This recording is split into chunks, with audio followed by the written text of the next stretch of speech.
Good evening, everybody. Welcome to Formula Online Racing for round 15 of the PlayStation 4 F1 Championship, coming to you live from a very damp Marina Bay circuit. It is the Singapore Grand Prix. My name is Luke, and alongside me once again is Jess. And Jess, I suppose Singapore is one of the tracks where you kind of do expect it to rain a bit, being very hot and humid, similar to Malaysia. Yeah, definitely, and it's one of the longest tracks on the calendar as well, and 9 times out of 10 you're going to go to Singapore and you're going to expect either inters or full wet conditions. There's only been a few occasions where it's been dry, so the drivers have got to hope they can have their dry dance on, and hopefully it's going to be dry for the race, but we'll see what happens. Yeah, firstly they'll just be trying to make their way through the first qualifying session. It is full qualifying here at FOR, but as we've only got 16 drivers, there will only be one person eliminated. That is assuming they can all keep it out the barriers, and that is definitely easier said than done in these conditions. A very tricky circuit, lots of 90-degree corners, and tyre wear, if it's dry, will play a huge part in the race here.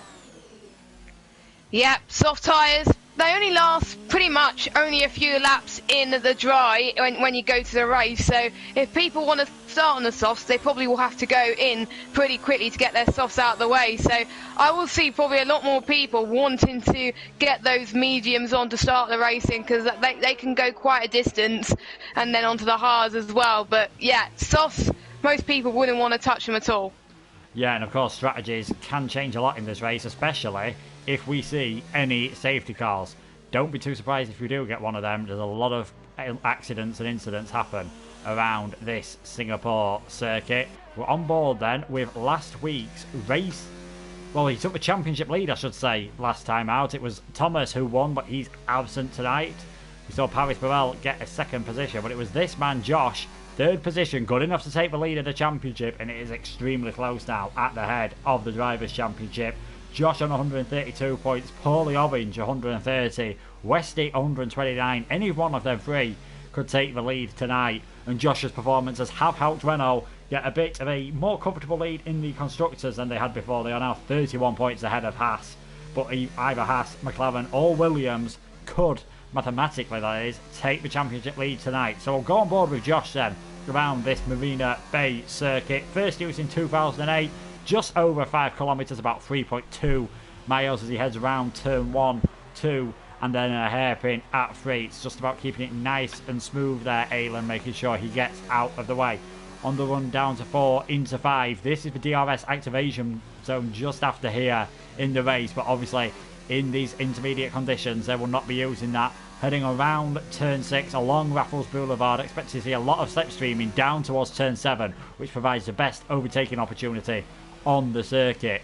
Rhythm very important around Singapore, like most street circuits. A lot of tight 90-degree angled corners. We see Josh now going through turn 8 and turn 9 as the rear end of that Renault, just trying to step away from him there. Heading down towards what was the Singapore Sling Chicane, where Kimi Raikkonen got caught out in the first ever Singapore Grand Prix. They've changed it slightly since then. It's just more of a simple corner then through 10, 11, over the Anderson Bridge, through turn 12, and then heavy braking for the hairpin at turn 13, which does also provide an overtaking opportunity if you're brave enough. If you're not able to do so, you can go all the way down towards turn 14, but at the moment Josh there just backing off on that lap, so we'll see what Jonathan Cox does. He can take us around the rest of his lap. He's just on an out lap though, and this final sector, Jess, very tricky, very fiddly indeed, and this is where, if your tyres are worn out, this is the sector where you lose most of the time. Yeah, that's for sure as well, and that will probably get an advantage to people that are managing their tyres correctly as well, especially as you go to that very tricky left-hander as well. We've seen a few people in the past in a few leagues that go through the runoff area as well. Their tyres get a bit too hot around here as well, and I feel like Jonathan at the moment is just warming his tyres a bit more, because on the inters it takes a bit longer to warm those tyres up, whereas obviously the softs, they get a bit hotter. So I think that's what Jonathan is doing as he's about to start his lap. Hopefully it will be validated though. Yeah, I'll be hoping for a nice clean lap. Silent Ace and Infamous Pillars, the two Ferraris top at the moment. Paulie Orange was leading the championship for quite a while. He dropped back after the last race. He's now slotted into third place, and it is Westy laying a marker down with that 152.210. Fastest in this session. However, he does have a qualifying free ban from last time around. There is also a Q3 ban for Endangered Silent A. So if any of those get into the top 10, they will have to not take any part in that final qualifying session. I would say in dry conditions, that would mean they're all aiming to try and start in 11th. But obviously if it is dry during the race, they will all get a nice fresh choice of tyres. Don't be too surprised to see a few accidents even in this qualifying session, especially through the final sector. You can even actually manage to nudge some of the barriers out into the middle of the circuit, which does catch a few drivers out at times, especially if you're the first one around there.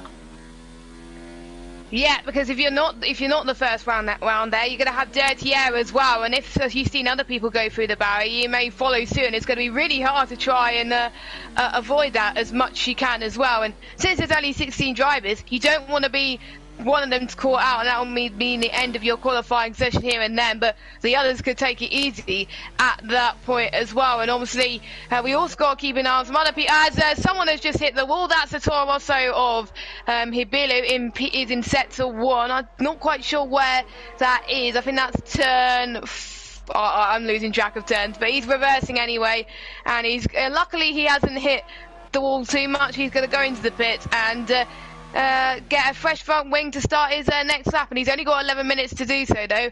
He's got to get a move on, and I might be imagining things, but it stopped raining. Yeah, it stopped raining, so now could be the time to head back into the pits and get the dry tyres on anyway, so that might not be too costly of a mistake. So expect to see everyone heading out on back track again. We're seeing Glock now. He's returned to the league after winning the first couple of races of the season, had to pull out of the league. He's now back as a reserve driver, filling in for Thomas tonight in the McLaren, and unsurprisingly he is straight on the pace with a 152.266, putting him just behind Westy at the moment. These tracks do dry out incredibly quickly, perhaps not as much at Singapore as you haven't got the heat of the sun blaring down on the track, but you'll get that message when DRS is enabled, and it is all about getting the timing right. You don't want to just miss out or perhaps invalidate what might be your only dry run, because even though there's only one car going to be going out, that could make the difference. Yeah, these drivers will be watching the deltas between the wet tyres and the medium tyres especially, or even the softs, and if the delta goes all the way down, then that's a sign where they're going to go out. But preferably, especially on a long track around Singapore, if I were them, probably about 3 minutes 30, I would look to make a decision on whether they would like to go out or on the inters, or whether they want to go out on the soft. But since it's drying out quickly, we could see them make a decision as early in the next couple of minutes. But we shall see. But it is a tricky one in the wet to dry conditions. They just got to go for their gut feeling as well, because even though it may be like 7 seconds slower at the moment, if it goes down quite quickly as you go out, you probably timed it just right.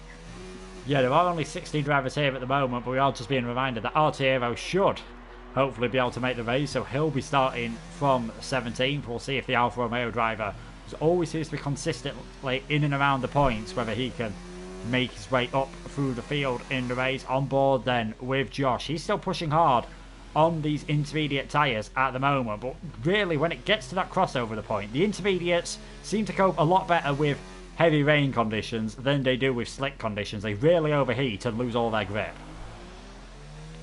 Yeah, that's for sure. So hopefully some of these guys would like to go into the pits pretty quickly and make sure that they get used to track on these intermediate tyres. But luckily, from what I've heard, it's they're not going to need it for the races. It's going to be a dry race, and I'm not sure about the rest of qualifying. Hopefully we'll get a bit of a clarification of what it's going to be for Q2 and Q3, but it is going to be dry, which I think for me and you, Luke, I think we're both going to be relieved about that.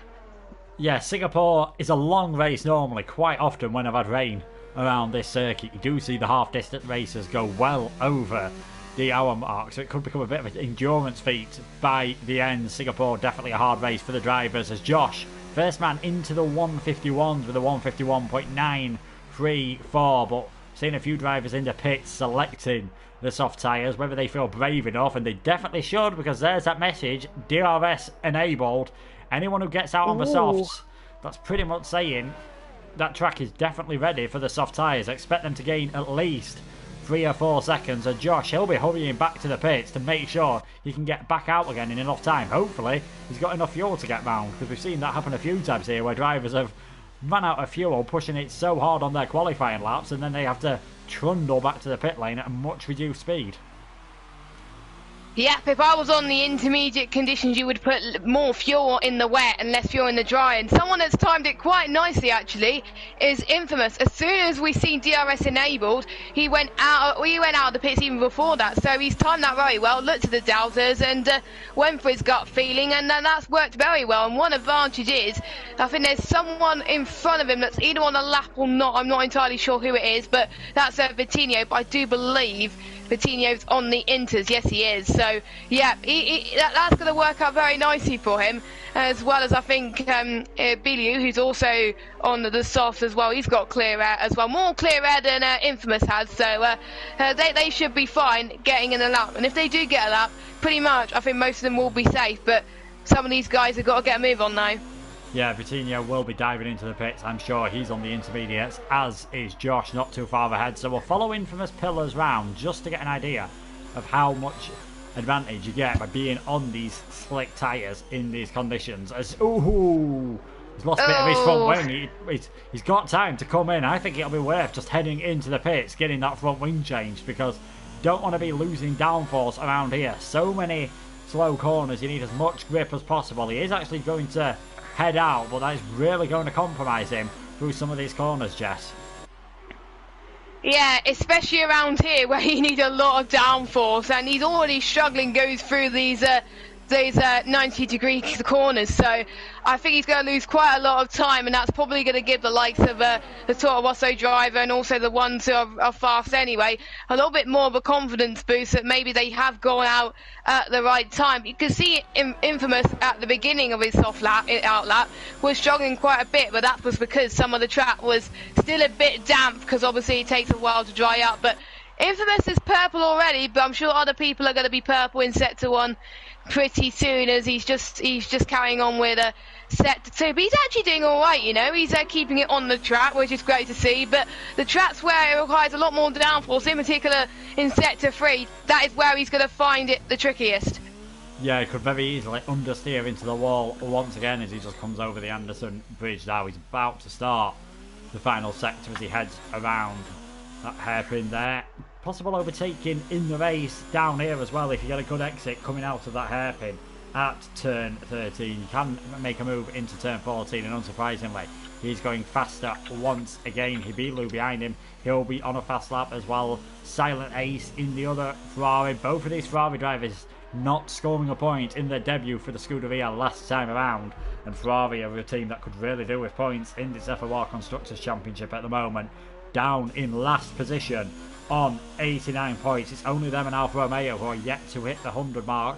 So let's see what sort of time can Infamous Pillars do then. Comes across the line, and there we go, 1:32.028, 10 seconds faster than what everyone else has done. We pretty much expected that. Hibilu, though, I think he is going to break that time, seeing as he's got every bit of carbon fibre that you need on a racing car. And there we go, yeah, 1:40.336 from Hibilu. The Toro Rosso has been a mainstay for a while now in FOR. Could he get his first points in the league tonight with only 16 drivers and it being a very tough circuit? Expect to see quite a few retirements. Most of the field now will be heading out shortly, I imagine, for their out laps, just to maybe try and get a bit of free air, but they're all going to want to leave it late just to show they've got the track in the best possible condition. Yeah, there's 4 drivers as well that have not set a lap time, and that could be crucial because, again, as we said earlier, only one person will not be able to make it into Q2, and you don't want to be one of those people as Josh goes out for his qualifying lap now. And oh, look at Silent Ace.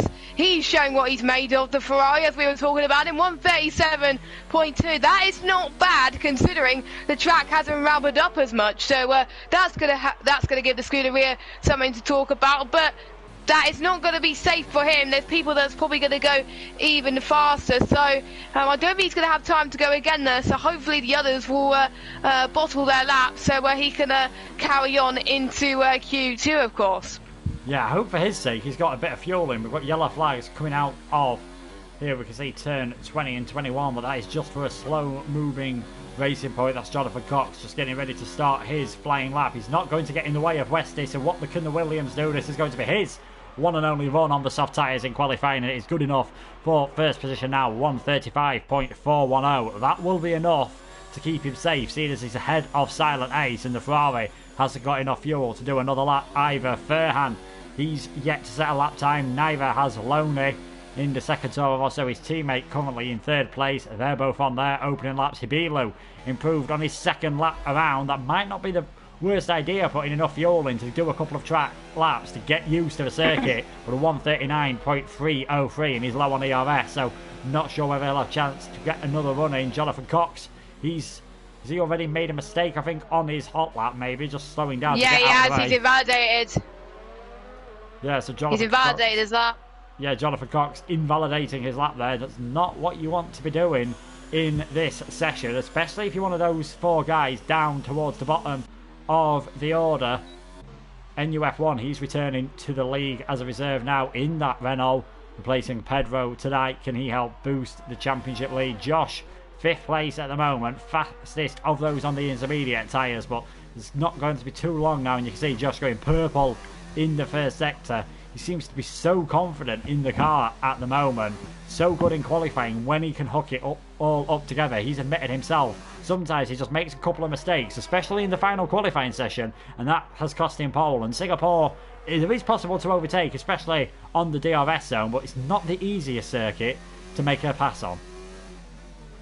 Definitely, I've got to agree with you there, and I think Josh, not many people like this circuit, so I think Josh has got to make sure that he can ease the pressure a little bit, treat it like a normal session, a normal qualifying session, and make sure that he can get the lap in anyway. As Westy is retired from the session, but he's done enough. And whilst we were talking about Josh, Loney has got on pole position, well, not pole position, but P1 in the session with a 1:30.51. He's safe. I'm sure Fernhan is safe as well, 1:35.4, because obviously Silent 8 is going into the pits as well.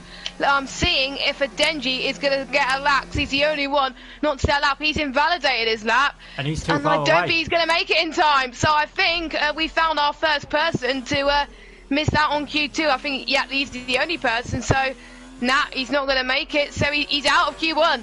Yeah, and that's going to be a blessing in disguise for Infamous Pillars, who obviously made that mistake on his earlier lap because he didn't make it across the line in time either, but that is not going to matter. So we know who's going out here in Q1. It is Andenge in the Alfa Romeo.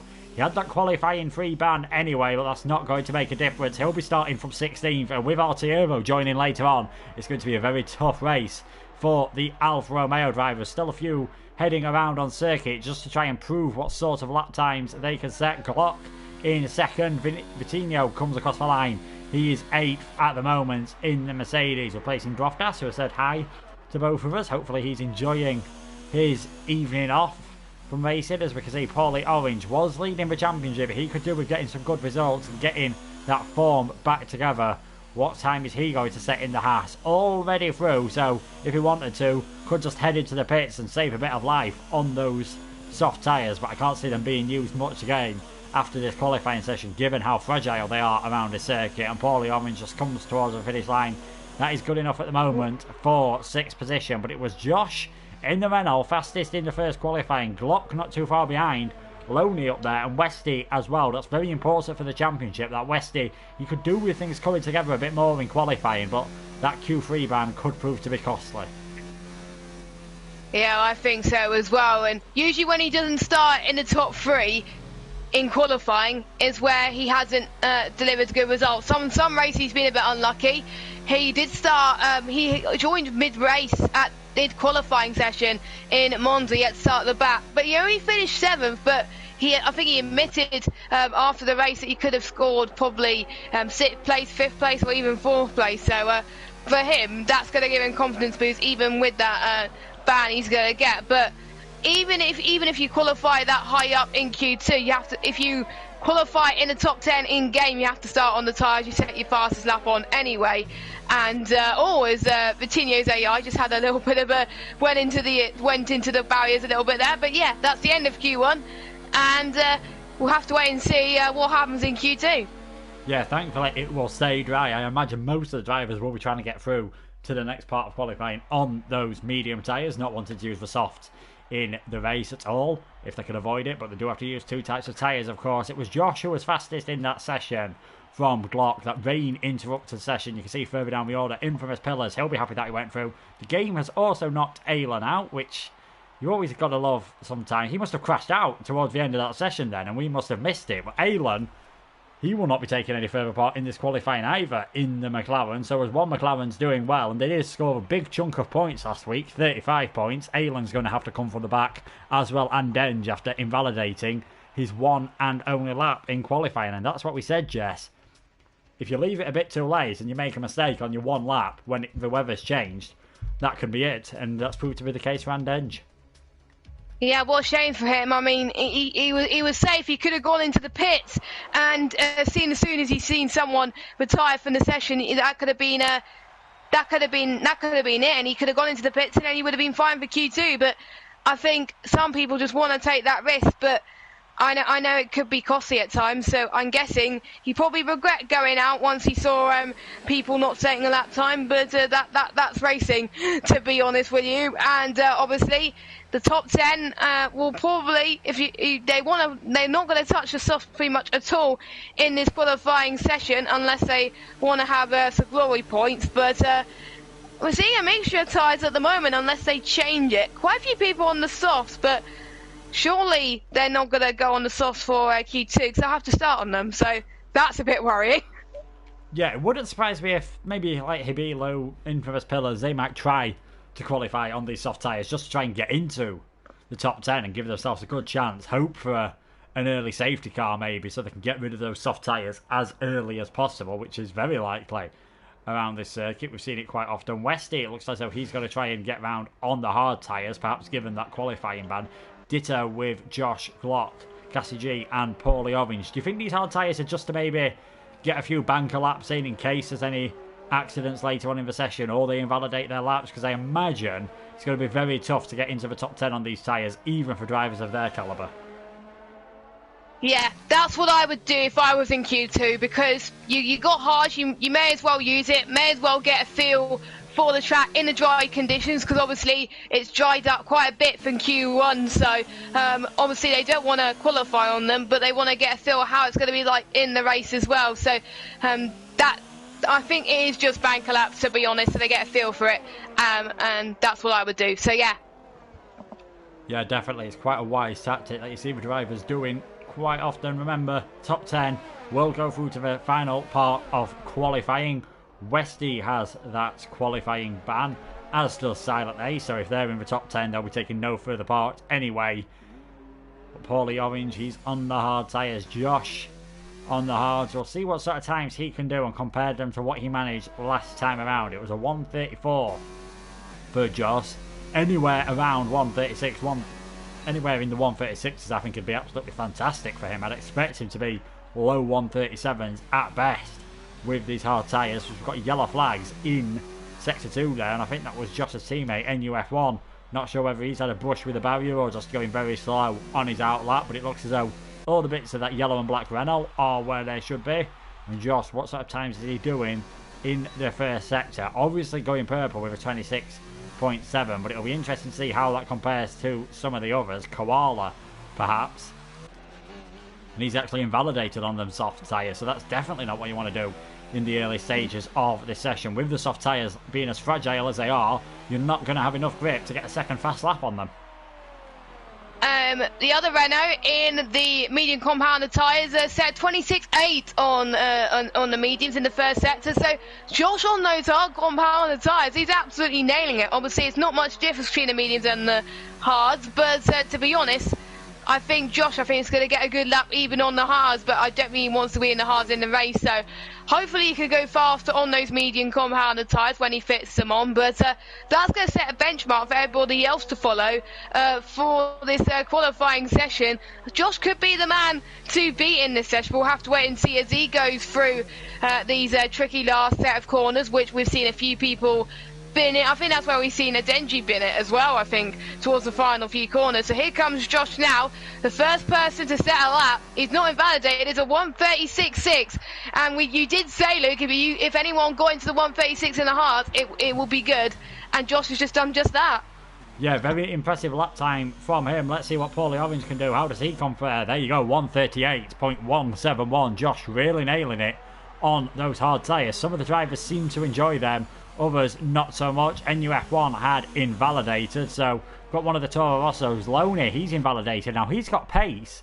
I'm surprised to see him on the soft tyres, if I'm being honest, because I'd expect him to go for the mediums or the hards, and he'd invalidated that lap, but it would have been good enough for the fastest time. Cassie G, he's coming around on the hard tyres. Both the Williams cars coming around not too far apart. As you see Cassie G there with a 1:38.024. And Westy, he'll be aiming for 11th place. It's a 1:37.388. That just underlines what a lap it was by Josh, because out of the first 4 hard runners out of the 5 that are using them, as we'll see, Glock, he's just started the final sector. Josh, 7 tenths faster than Westy, who himself is 7 tenths faster than Cassie G. And there we go, Jonathan Cox, showing that the mediums, obviously we expect them to be much quicker with a 1:36.179. Hibilu getting up there with a 1:36.693 on the soft. That says to me that all those that are on the hard tyres are definitely going to have to try and go out again on those mediums to make sure of a place in Q3.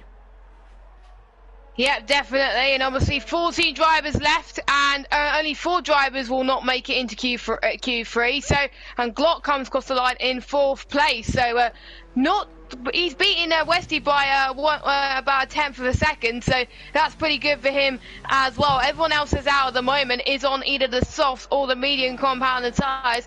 A few to set a lap. Lonely being one of those drivers who I think just wants to make it into Q3, to be honest. Hopefully he doesn't get it into the walls pretty much, because otherwise that is his qualifying over. He did well in obviously Q1 as well. He timed it just right. We'll have to wait and see what difference will it make being on those soft tyres compared to the mediums, and he just dives it into the pit. So I wonder why he did that. I'm guessing he realised that he doesn't want to go on the soft because they don't last for a long time. Yeah, he'd invalidated his lap first time around, so I'm guessing just not enough grip maybe to set as competitive a time as you'd want on the soft. So he might have got through anyway, but starting on hot soft tyres that have done 2 laps, obviously a lot worse than starting on soft tyres that have only done 1 lap, and quite a few drivers thinking that's not ideal anyway. Hibilu, his teammate, I imagine he'll be coming back round to the pit. So we've only seen 7 drivers set their first lap time. It's only Vitinho who's currently going out on a hot lap at the moment in the Mercedes, making his debut tonight as a reserve in place of Droftas. What can he do? Mercedes looking pretty handy in the Constructors' Championship at the moment. They are in 7th position on 109 points, but Racing Point not too far ahead of him. And with how close it is, that is only 100 points behind Renault. You never know what could happen. Fairhands looked pretty racy. Droftas had his best qualifying session for a while in Italy. It's just a shame for him that things didn't go well in the race, but we'll follow Vitinho round these final few corners. I expect to see a lot of action there in the race, especially if there's any safety car when the leaders start bunching up the pack. And it's going to be around the final corner on these medium tyres, and Vitinho with a 1:36.884, so behind Hibilu, Josh and Jonathan Cox. And you can see there Josh is saying he's going for the medium tyres when he next goes out. I think he knows he's just not quite safe enough with that time. But I think when he goes on the medium compounded tyres, I think he's going to smash that 1:36 and possibly go into the 1:35s. He did a 1:34 in Q1, and I think he's hoping that he could snatch P1 in this session, so he could have a huge advantage going into Q3. But that's going to probably help the others because they know what the benchmark is for Q3. But some people might be just putting sandbags on in Q2 at this moment if they know they're going to be safe. But hopefully they won't put too much, because otherwise they'll be out of Q2 and won't be taking any further part in this session, of course. So there's only so little time you could lose, to be honest. So we'll just have to wait and see on that one. Yeah, Fairhand, he's just come around turns 20 and 21 there before heading around 22, 23, the final couple of corners. And it is that barrier coming out of turn 21. Quite often in Formula 1 you do see the sponsors advertising being ripped off there by the cars. We've seen a lot of wheel rims broken, suspension pieces going flying, carbon fibre as well. It's a very tricky final sector here. We'll stay on board with Furhan on his hot lap at the moment. NUF1 also going out on a hot lap. I think he's stuck on the medium tyres that he had originally, and Furhan purple in sector 1. Can he get up into the 135s and secure his place in the next qualifying session? There'll be 4 drivers going out, and we're still 6 minutes to go, 6 of them yet to set a time. Both Ferraris out on an out lap along with Loney, and all the others in that bottom bar on a hot lap. The top 8 just sitting in the pits for now, perhaps letting these guys get out of the way. We'll see whether they stick on the medium tyres. Glock is still showing us on the hards, but I think he's got to realise that if everyone else starts going for the mediums, he's never going to make it through on those. Yeah, I think Glock's just got to get a move on, really, because to be honest, he's on the hards that take a long time to warm up in quali anyway, and obviously the delta for the mediums is huge compared to the hards. So it's 5 minutes to go. He's got to think strategically now. He's got to concentrate on how would I get into Q2, but also stretch the tyres out in the race, of course. Some of these guys may want to go on the alternate strategy, but only a few guys can do that. And I think the likes of Westy, Cassie G, they just need to change onto those medium compounded tyres, which they do, luckily, as Paulie Orange goes out on the set of the mediums as well. Everyone has got fitted the mediums apart from Hibilu, who's I think opting for the softs, which I think is going to be a bit of a gamble, but everyone does not want to start on the soft in the race, that's for sure. And Hibilu has retired from the session. Hopefully he hasn't binned it, but if he hasn't, that means he's safe. So I think he should be safe, fingers crossed. But I think it's going to be a bit touch and go with Habila. We've still got 3 drivers yet to set a time, so we'll have to wait and see. I think maybe he just looked at the time NUF1 set, but I'd expect Glock, Westy, Paulie Orange, Cassie G all to improve. Maybe Loney can get up ahead of him as well, so could well be one Toro Rosso knocking the other out here. We'll follow Loney around. 4 minutes to go in the session. He's currently in last place. Only him and the 2 Ferraris now yet to set a time. It was Furhan who went fastest, 135.485. NUF1 slotted into 7th place. What time can Loney set? There we go, 135.761. I think that retirement might just be a bit premature for Hibilo. Vitinho showing that he might try and go for the soft tyres, or is he going for a bit of a glory run to see what he can do in this second part of qualifying, get himself into the top 10, because he's not safe at the moment. Paulie Orange currently the first man who will not be making it. Westy on the bubble, but it's going to get very busy in the final 3.5 minutes of this qualifying session. Yep, they got to understand about the cut-off point, but I would say you got to be in the early 136s like Jonathan Cox is to make sure you stand a chance of staying safe. If you're not in that bubble, from like P4 downwards, I would strongly suggest you would go again. I think Jonathan is pretty confident that he could probably stay safe, but you never know. I'm almost certain Lonely and Furhan could just go into the pits now. They could retire from the session and they should be fine, unless someone can chuck out a 134, which will probably be impossible. But yeah, Furhan is retired from the session, and I can actually see it's from the pit lane. So I'm sure that he'll be safe, but you never know. We could see a few people fine, probably about a second, and then that could be him out of qualifying. But we're still having people not yet to set a representative lap time. Paulie Orange getting purple in the sector 2 right now, so he's looking pretty quick. He doesn't want to be the 4 that is out of Q2, so it is pressure on for Paulie Orange, Cassie G, Infamous, and Westy. Yeah, NUF1's still in the pit, so that might be well qualifying over for him in the Renault if he doesn't get out soon. We know Hibilu won't be going out again, so them 2 think they're safe. Jonathan Cox, I think it's a bit wiser. Him thinking he's safe. Vitinho's going out on the soft tyres, so he's determined to get through to this next part of qualifying as Paulie Orange, 136.066, 1.7, nearly 1.8 seconds faster than his time on the hard tyres. That is good enough for 3rd for now. That will get the Haas driver through. Silent A should be fine as well with a 136.255. Koala's gone 6th. Josh in 7th. He's improving. This could well be the fastest time we've seen. Is he going to manage to get into the 134s on the mediums? He did it in the last qualifying on the softs when the track was in a less optimal state. We saw Paulie Orange improve by 1.7 seconds. And there we go. Josh, 134.805. I believe that's what's known as laying down a marker. Yeah, that is. I mean, I've only seen a few people do a 134 on the mediums, and they quick. Josh is a guy that I've seen in top tiers in some leagues, so I to be honest, I probably was expecting it, but I probably wasn't expecting him to do it in Q2.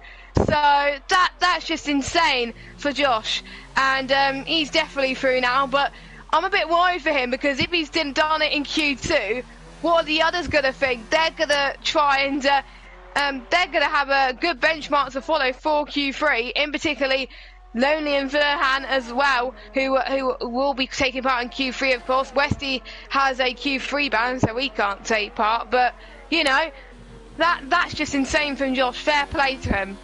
Yeah, Cassie G in the Williams, he's on the bubble at the moment, and he's just cruising round. So I could well see him going out. As Vitinho, he's on the soft tyres. He's trying to improve. Glock, what's he doing? I don't think he's got too much fuel left, and he may have invalidated his first lap. Ditto with Infamous Pillars as well. So it could be a similar session to last time, where if you invalidate your lap, that is going to cost you in qualifying. So checkered flag just about to come out. Just a few seconds remaining. Vitinho in the Mercedes. This should be enough on those soft tyres, and there we go, a second up on his personal best. So this is going to be round about what low 135s, high 134s, but obviously on a step softer tyres than Josh. And actually, no, Vitinho's invalidated his lap, so he's going out of this session. That might just save Cassie G. Yeah, that was start of sector 3 pretty much. That is awful, because I wonder what he would have done if he was making it into Q3, and I think he would have done enough, I think, or just been in the bubble. So I mean, that is unfortunate for him. And Glock, he's done enough. He's in P3. That pushes Cassie G out of the picture as well. And I think all 4 drivers can not failed yet to improve on their lap times. So that is Cassie G, Vitinho, Zoo F1 and Infamous out of Q2. Yeah, Koala just getting through. And we said earlier, NUF1, I thought he'd left it a bit too late to change to them soft tyres and get out to do a fast lap, and that turns out to be the case. So one Renault going out, one showing his dominant pace at the moment. Josh only manning the 134s in that session, nearly 7 tenths faster than everyone else. And it's not like Furhan, Glock and Westy are slow drivers. They are extremely quick themselves, but Josh just seems to be really enjoying this track at the moment.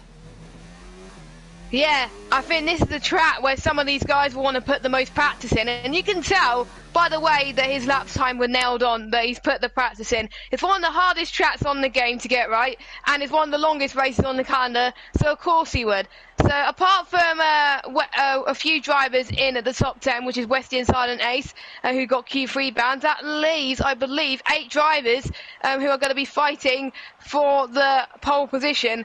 And I think we'll see the soft tyres being used, because obviously they won't be using those in the race as much. So we'll see less mediums and more softs. And could we see more people into the 134s to possibly give Josh a run for his money? We'll have to wait and see, of course. But it won't be Silent and it won't be Westy. They'll be starting at the back of that little group. But it's Cassie G, Vitinho and one of the Renault drivers in Infamous that are out. But everyone else is going to try and make it to who's going to get on pole position. And another dry session, obviously. But it's going to be hard to call it between Josh and Verhan. But I think Josh's got this in the bag.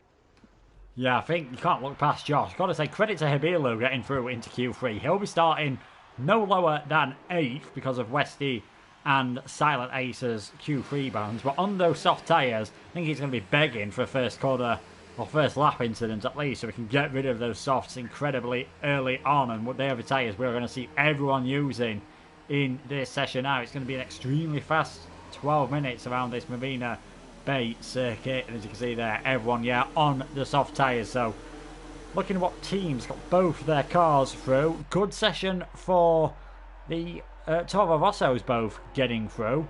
Red Bull managing to get one car in as well. Well, I think Toro Rosso is actually the only team that managed to get both their cars through. So all the constructors looking very close, but a good result for them, especially as they're lower down the order at the moment. Hibilu used those soft tyres to get himself in. We'll see what sort of times Loney could do as well. Scored points on his debut as a full-time driver last time around. He got 6th place in Italy. Can he go any better this time? We'll have to wait and see. And that looks as though it's starting to rain again. No wonder they're all rushing out. Yeah, it is. I was told by one of the stewards that it was going to be a dry qualifying session for Q3.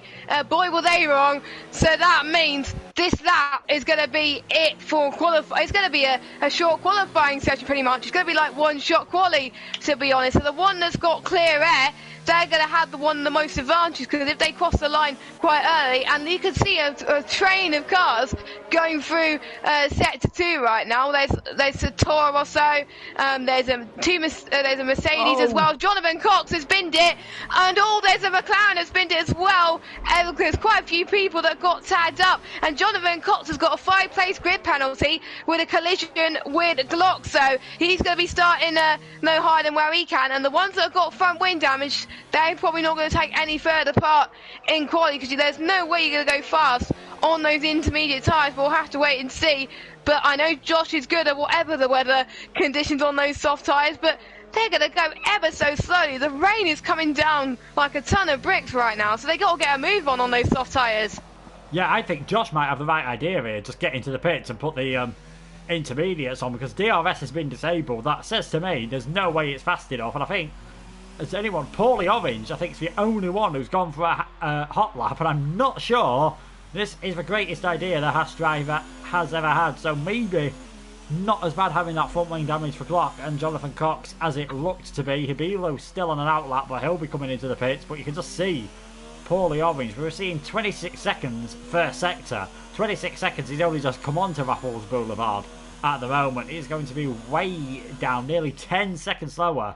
At 34 seconds, he's just going to dive into the pits. And yeah, intermediate tyres are going to be the way, but it can still pretty much be a one-shot qualifying. I think Josh might be glad that the rain came down a bit harder then, because he was right at the back of that queue and he'd have found himself getting held up quite badly.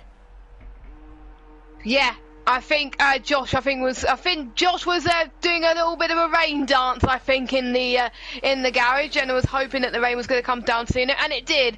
So hopefully he's going to get those inters on, and I think that's what most people are doing now, as quite a few people want to get out of the pits very quickly. We see a Toro Rosso Lonely going out quickly as well. I did see someone else go out. It is Koala in the Red Bull. We also see Josh, who's gone out as well. Pretty much everyone is going out, apart from Paulie Orange, who is, I think he's probably going to go into the pits, that's for sure. As he's almost binned it in the start of Sector 3. That is not what you want, because that could be the end of your qualifying session.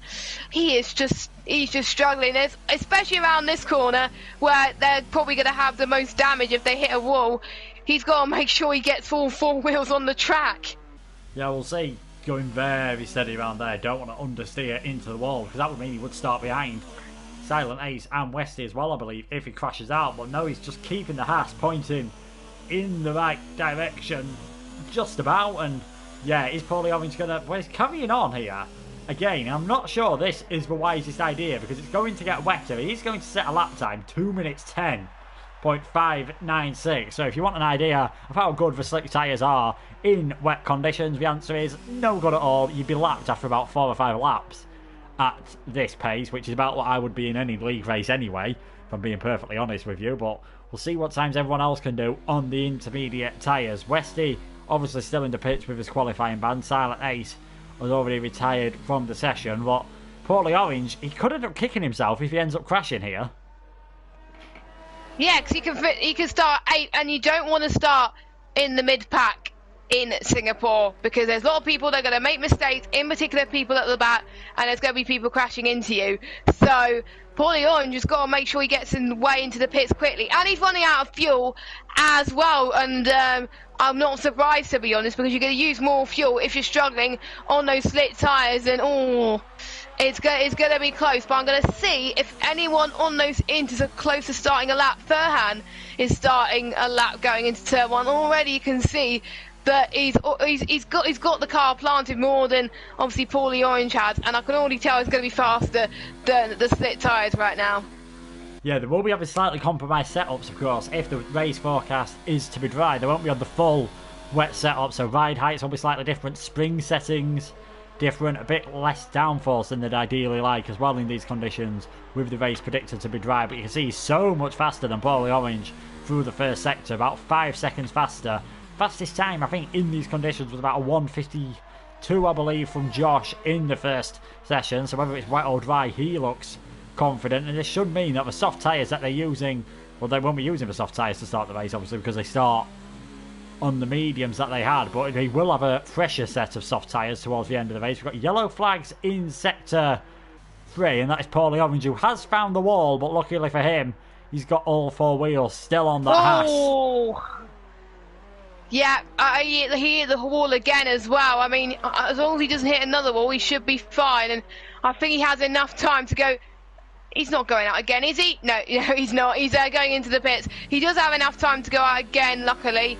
So that's probably going to be a relief for him as well. That will mean everyone is on the intermediate tyres as well, as Furhan has got a few more corners to go before he's the first person to set a representative lap time in this qualifying. It can get a bit twitchy towards these final few corners, obviously in the wet, because obviously you have a dry setup. Furhan's going to cross the line, and it's a 150.669 for the Mercedes driver. Lonely comes across the line, it's a 151.656 for him. Koala, he's going through the penultimate few corners of the circuit then, and we'll see if he can improve as well. It doesn't look like it though, because he's on a 147 at the moment, but he's probably going to be, I think, fourth at the moment, or no, third at the moment actually, and it is third for Koala. And Jonathan Cox, he's invalidated. He has to go in there quick if he wants to set a representative lap time. Hibilu's going through the same set of corners. Now I do believe, Josh did invalidate actually, so he has to go out again. Yeah, Josh has got plenty of time to go out again, as we see Hibilu here. This is going to put him in 5th position now, ahead of Paulie Orange. You can see just behind Koala at the moment. Jonathan Cox had invalidated. We're seeing now Paulie Orange, he is getting back out on those intermediate tyres, so he's going to have time for one run. Josh, he's going to have time for one run as well. So to be honest, I'm surprised a few more drivers didn't just put a bit more fuel in their cars to stay out for a few laps, because that is the more common theme to what you do in a wet qualifying session. You put a bit heavier fuel in just so you can get used to the car in these conditions and let the confidence grow, because obviously track conditions changing all the time. It looks as though it's going to be a lot wetter maybe next time around, although Furhan is still improving. Yeah, he is. He's just, I think he's going to be the one that challenges Josh right now, and I think Josh will probably be kicking himself that he invalidated, because that could be his qualifying session over and could be the streak of bad Q3 sessions continued, as Verhan, I believe, invalidates again, so he goes in. But I think he has time for one more, but he should be fine, because obviously he's going to probably stay in the top 5 at least, as Lonely comes across the line now, and it's a 154.5, and he does not improve. As Verhan retires then, I think the conditions must be getting worse, so as obviously Westy retires from his quali ban, so this could be an early end to this qualifying, unless Josh could do something about it.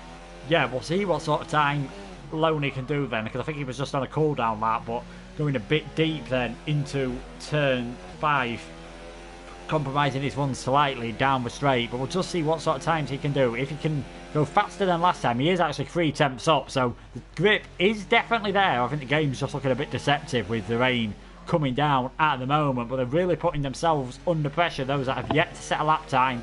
Obviously Silent Ace Westy with that qualifying ban, Jonathan Cox with a 5-place grid penalty as well, so he's going to find it very difficult. So Hibilu in the Toro Rosso, going on those soft tyres in Q2, might have got him a 7th place grid position here, and maybe if Josh invalidates again, he's currently in 5th, if Paulie Orange invalidates his lap as well, we could see a Toro Rosso starting a lot higher up the grid than he expected. He's expecting hell in the first few laps of the race, but we'll have to see. Glock's retired from the session in the pit, so he can't get any higher than 3rd position, the reserve driver in the McLaren. Loney, purple again in Sector 2. He needs to find a 2nd on his personal best to beat Furhan. It looks like he's doing it at the moment. Can he drop the Toro Rosso into the 149s? Very smooth through the final sector, going under the grandstand, perhaps going a bit deeper than you'd ideally like to do around turn 18. We've got yellow flags in Sector 2, and that's just for Hibilu slowing down. So Loney coming around the final couple of corners now. Don't want to take too much curb in these wet conditions. It could spit you towards the barrier, and he must have lost time in that final sector because he was purple in the first two, but second place, still a very good lap and a big improvement on his previous one.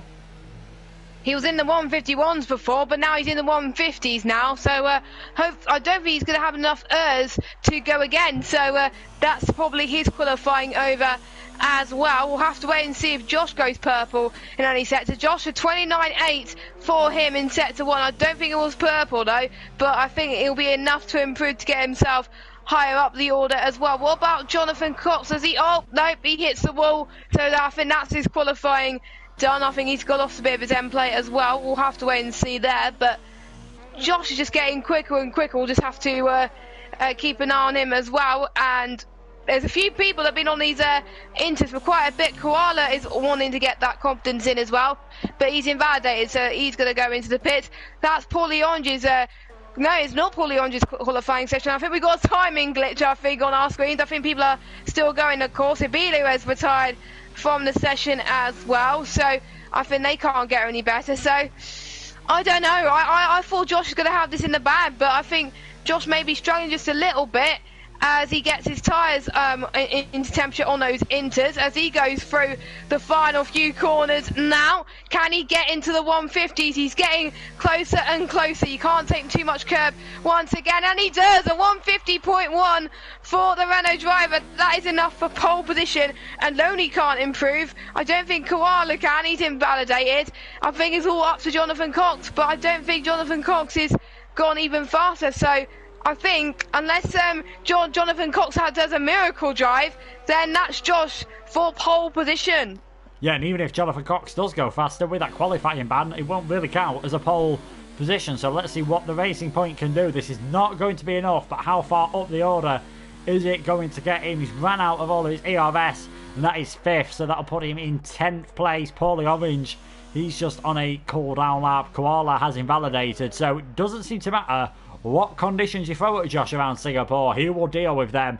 Half a second ahead of Furhan. It's pole for the Renault Mercedes driver in second, and Loney in third. You can see quite a big gap there to Glock, Jonathan Cox, Paulie Orange, Koala, Hibilu 8th in that session, and obviously Silent Ace and Westy not setting a time. But if Josh's race pace is anything like his qualifying pace, it looks like it's going to be a straightforward win and extending that championship lead. Yes, he was looking quite confident in Monza, where he got a third place, obviously. And like I said last week, he's one of the only drivers since his debut in France to score no lower than third place. And that's just saying something. Consistency is key right now. 7 podiums out of 7, 2 poles and 2 wins. And this is going to be pole number 3 for Josh. The only other driver to get 3 poles and 3 wins is Thomas, last time out in Monza. Can Josh be the second person to make it a 3rd win? We'll have to wait and see. Yeah, he's looking very good for that, of course. On pole position, Fairhand 2nd, Loney 3rd, Glock 4th. Jonathan Cox's 5-place penalty will drop him down to 10th. So Paulie Orange in the Haas will be in 5th. Koala in the Red Bull 6th. Hibilu, his best qualifying by a long way, put him in 7th. Silent Ace will be 8th. Westy 9th. From those who said, Jonathan Cox will be in 10th position. And it is, remember, going to be a dry race, so qualifying seems to be about 50% wet, 50% dry, hopefully for these drivers. The next 31 laps will be nice and dry and they won't have to worry, although it does always make the strategies a little bit more interesting. Yeah, most likely, obviously the top 10, they'll be starting on the medium compound of tyres and then switching to the hards, but there may be a safety car and they may want to try and get the hards going as well. But it is an interesting call because safety cars are quite common around here, especially if they hit the walls too much and hit the sometimes the glitchy barriers. So they just got to be on their A game. It is kind of like an endurance race. They've got to focus for almost an hour of this race, pretty much, for 50 minutes probably, if there's no safety cars. But I'm almost certain there's going to be safety cars. So, you know, as the drivers are going to be readying up, of course, as we've got, I do believe, Artilio has joined the session as he's starting last place. He did join at the end of Q2, so he was he joined on time there, but he'll be starting at the back of grid, of course. And I'm not sure if he has free. I think he does. Yeah, he does have free choice of tyres, and hopefully he's given enough time for a setup. He should do anyway. So that's 17 drivers, of course. Who's your money on for the win? I can't put my money past Josh, to be honest. I mean, Josh has been astonishing throughout the whole of this lobby so far. Yeah, I think if it's a standard race and there's no incidents or safety cars, you can't look past Josh. I'm interested to see how Glock does with his race pace. He was fast when he was first in FOR before he left the season quite a long time ago, right near the early stages. Didn't really hook it together in that qualifying session, I don't think, especially not on the intermediate tyres, but still managed to get 4th position. So it wouldn't surprise me if he moved his way up. Westy we've seen move up from the back of the grid to get points in both Hungary and Italy. So if he keeps it clean and stays away from incidents, he could get himself on the podium as well, I think.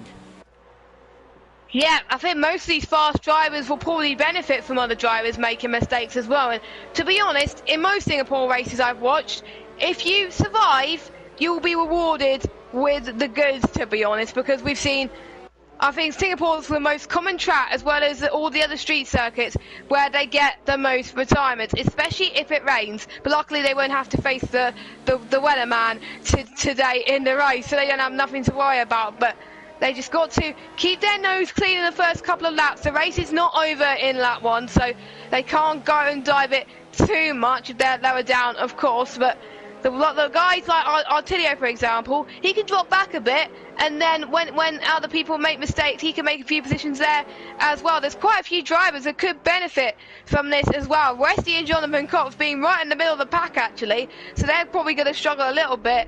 But Westy, I hope, doesn't get caught up in incidents. I hope anyone doesn't get caught up in incidents, but I'll probably just jinx myself. But as they all go towards the line now to start the race, as Josh leads the field away for the Singapore Grand Prix. 31 laps await our drivers. We'll have to wait and see what happens. Yeah, it'll be interesting to see how Hibilo gets on from 7th on those soft tyres, and Denge, the only other driver on the soft, Artiero, Vitinho and Aylan on the hards, everyone else on those medium tyres, as we just wait now for Artiero. Obviously driving a Red Bull tonight because the game, if you join late, doesn't let you choose the car, but he's normally an Alfa Romeo driver, and they're both going to have to fight their way up right from the back of the grid. See the engine notes rising here at Singapore. Who's going to dazzle under the lights tonight as we wait now for the red lights to come on? We've got 5 lights here at the Marina Bay circuit, and we are underway, and Denge getting a drive-through penalty straight away for a jump start. It's a good start from Ferhan. He's already got himself alongside Josh, and he leads coming through turns 1 and 2. So Ferhan taking the lead from Josh. Loney behind, Glock in 4th. Hibilu having a battle with Koala as well. Westy's managed to get himself ahead of Silent Ace, and Denge doing probably what the best thing to do is if you get a jump start, which is just go with it and not try to save it. He's managed to get himself up into 9th place, but Josh jumped on the start by Ferhan in the slipstream of the Mercedes, not be able to have a go into turn 6 this time around, as Glock trying to go round the outside of Loney, as he just got enough of his car alongside to have a go into the next right-hander. He has, but Loney holding that off, and now Glock having to drop behind. Jonathan Cox, he's dropped a place as well behind, and Denge, who will have to pit in the next 3 laps. Won't be surprising to know that he is the biggest winner on these first laps. 7 places. A few of them gained slightly illegitimately. Artiero. Oh! There's a huge pile up in, I can't remember what, it's set to 2. I think there was a Red Bull involved of Artilio, and Infamous as well. And I think I saw more cars getting involved. That's front wing damage for, I think, all of them. Not as much as I would have thought, but the Red Bull, that was almost lucky to be a bad jump, but luckily no safety car, just a yellow flag. The first mistake of the day for some of these drivers. That gave me a heart attack. Sorry about that.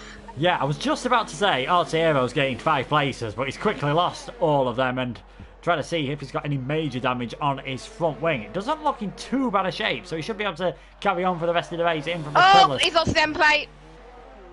Well, now he's definitely got some more damage, so yeah. Ferhan leading this race. Josh not too far behind. Loney 3rd, Glock 4th, Polly Orange 5th. So Ferhan and Josh the only switch around in positions. Hibilu gaining a place, as you'd expect him to do, starting on those soft tyres, but it won't be long before he starts feeling the heat from those behind, especially this man.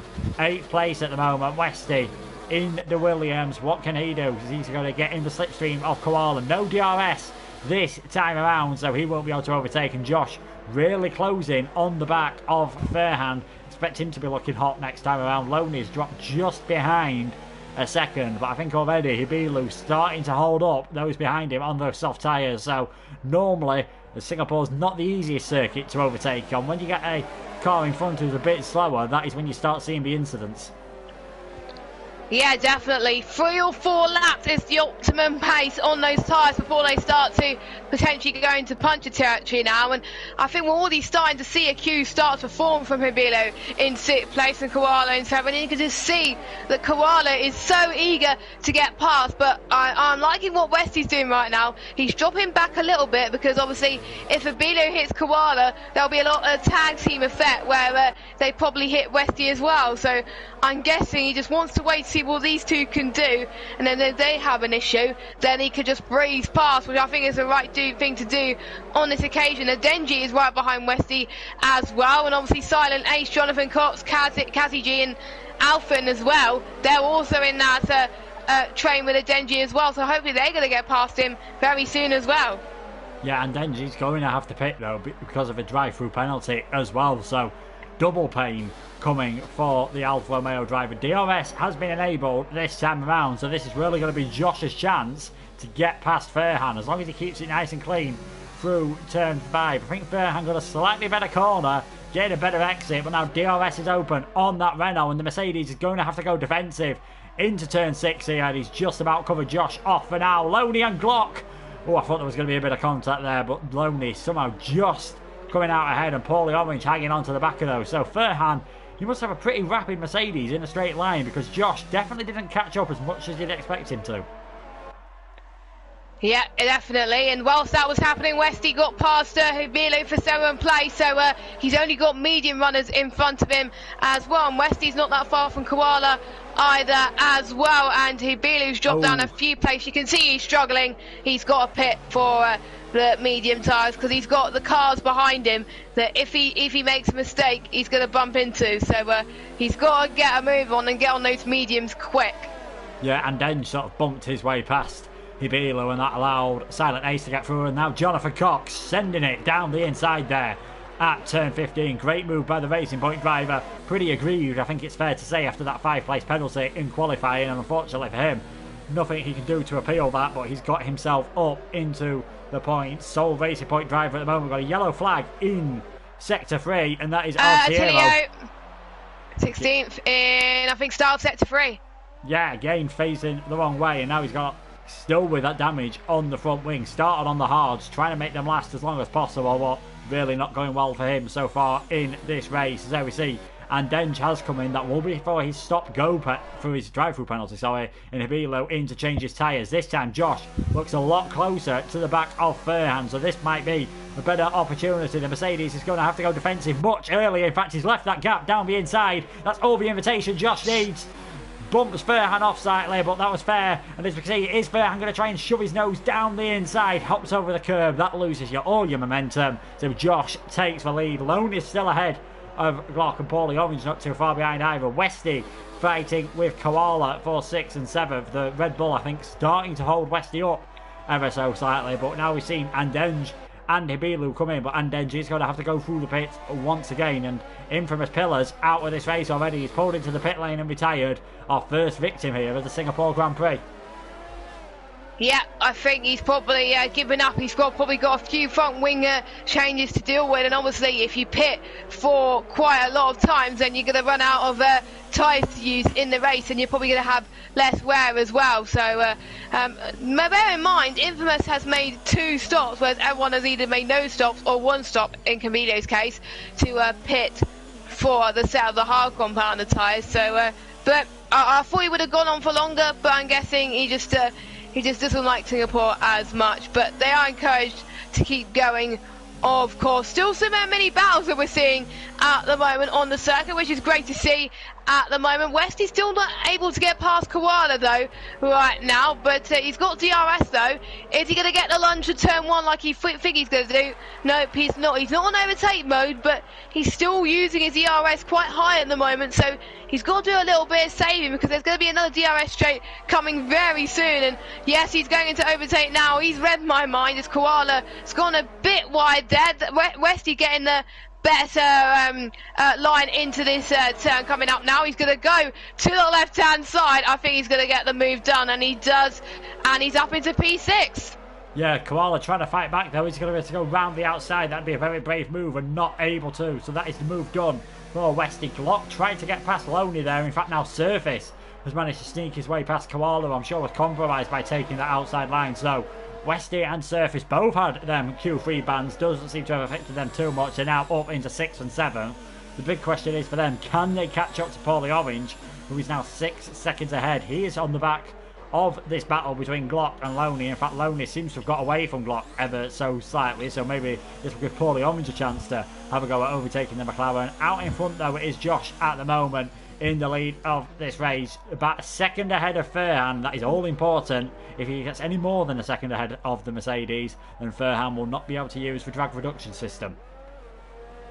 Yep, and you're about to go to the DRS detection point right now, and I think Furhan, yep, no DRS for him, so that's going to cost him even more time, as Josh just really wants to get out of the DRS quickly, which he does as well. And obviously Lonely's I think has got no DRS either from Verhan, as Glock tries to make past him as well. There's quite a few drivers that have lost DRS due to either the driver in front really increasing their pace a little bit, so that's going to be worrying for some of these drivers. But we've got Koala dropping down a few positions, but he's starting to gain quite a little bit to come on the combat to Silent Ace, of course. So we've got Glock and Lonely going for a battle. The same move as Josh was Westy was trying to do earlier, but I think Glock is saying, see you later, you're not having P3, and he keeps it.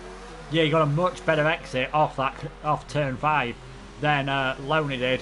Really compromising running along Raffles Boulevard through 6, and Glock straight around the outside. Nothing much Toro Rosso can do about that. The McLaren has looked very racy. Let's see if he can now maybe escape. This field definitely seems to be breaking up into a few groups. Jonathan Cox, he's now finding himself getting held up by Koala. I don't think he's quite on the pace of Westy and Silent Ace at the moment in this race. We'll see who's pitted in the early stages. You can see there the bottom 3 drivers having all pitted, and Denge technically has done too, as he had that stop-go penalty as well. And further behind these guys that are on screen as well, NUF1 not too long ago getting past Alan, as those hard tyres still not the optimal ones to be on. You really want to be on these medium tyres.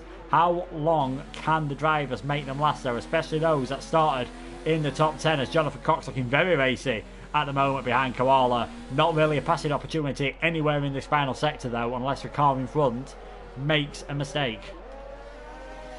Yeah, exactly, and I think Koala is keeping his car on the track, so that's going to be harder for Jonathan Cox to deal with. But Jonathan Cox went a bit wide there. He's too much curb and knee with the light, and that's going to compromise him into turn 1, and he's not going to use the drag reduction system to his advantage. But he's getting even closer onto this first part of sector 1, which probably he could benefit from being in DRS, but Koala would like to be out of it, but that's not going to help him as much. But you can see Koala is pulling away there, getting the better entry there, so I think Jonathan Cox is going to find it hard to try and get past him already. They touch, and Jonathan Cox has spun in that tight little corner there, and I think he made a little bit of a mistake there, as he went a bit too optimistic on the move, and I don't know if he's got damage there. I don't think Koala's got damage, unless the graphics tell me otherwise, but yeah, that could have been worse for both of those drivers, but luckily I think it was probably just a spin for Jonathan. Yeah, it looks like it, to be honest, so luckily he's got away with that, but I'm sure the stewards may have something to say about that if it gets reported. Yeah, I think, to be fair, Koala left the door open, but I think that's because he thought, as did I, that Jonathan Cox was too far behind to make a move. The Racing Point driver obviously had different ideas, and luckily for the pair of them, they've come out undamaged. Maybe just a bit of pride damage there for Jonathan Cox, as he now tries to catch his way back up to Koala. Now he's 3 seconds behind. Paulie Orange, in 5th position. He's now slowly dropping off Loney and Glock, and there we can see Furhan, he's actually dropping back from Josh quite severely now. The gap 2.6 seconds, so will Glock and Loney be able to drag each other up and maybe make this a three-way battle for 2nd position? But Josh looking pretty good at the moment, as we see actually Koala into the pits, first driver pitting on those medium tyres. And is that a new front wing? No, it is not. So hard tyres on. He'll be hoping to take those towards the end of the race. Great work from the Red Bull crew, and he's going to come out in 12th position. Yeah, that's pretty good for him. A good medium stint as well, and obviously due to that mistake that he had with Jonathan, but obviously he went a bit wide there, so that might cost him a bit more time. But apart from that, he drove very well in the first part as well. Will the other drivers respond to that at the front of the field that were near him at the point where Koala was going to go into the pits?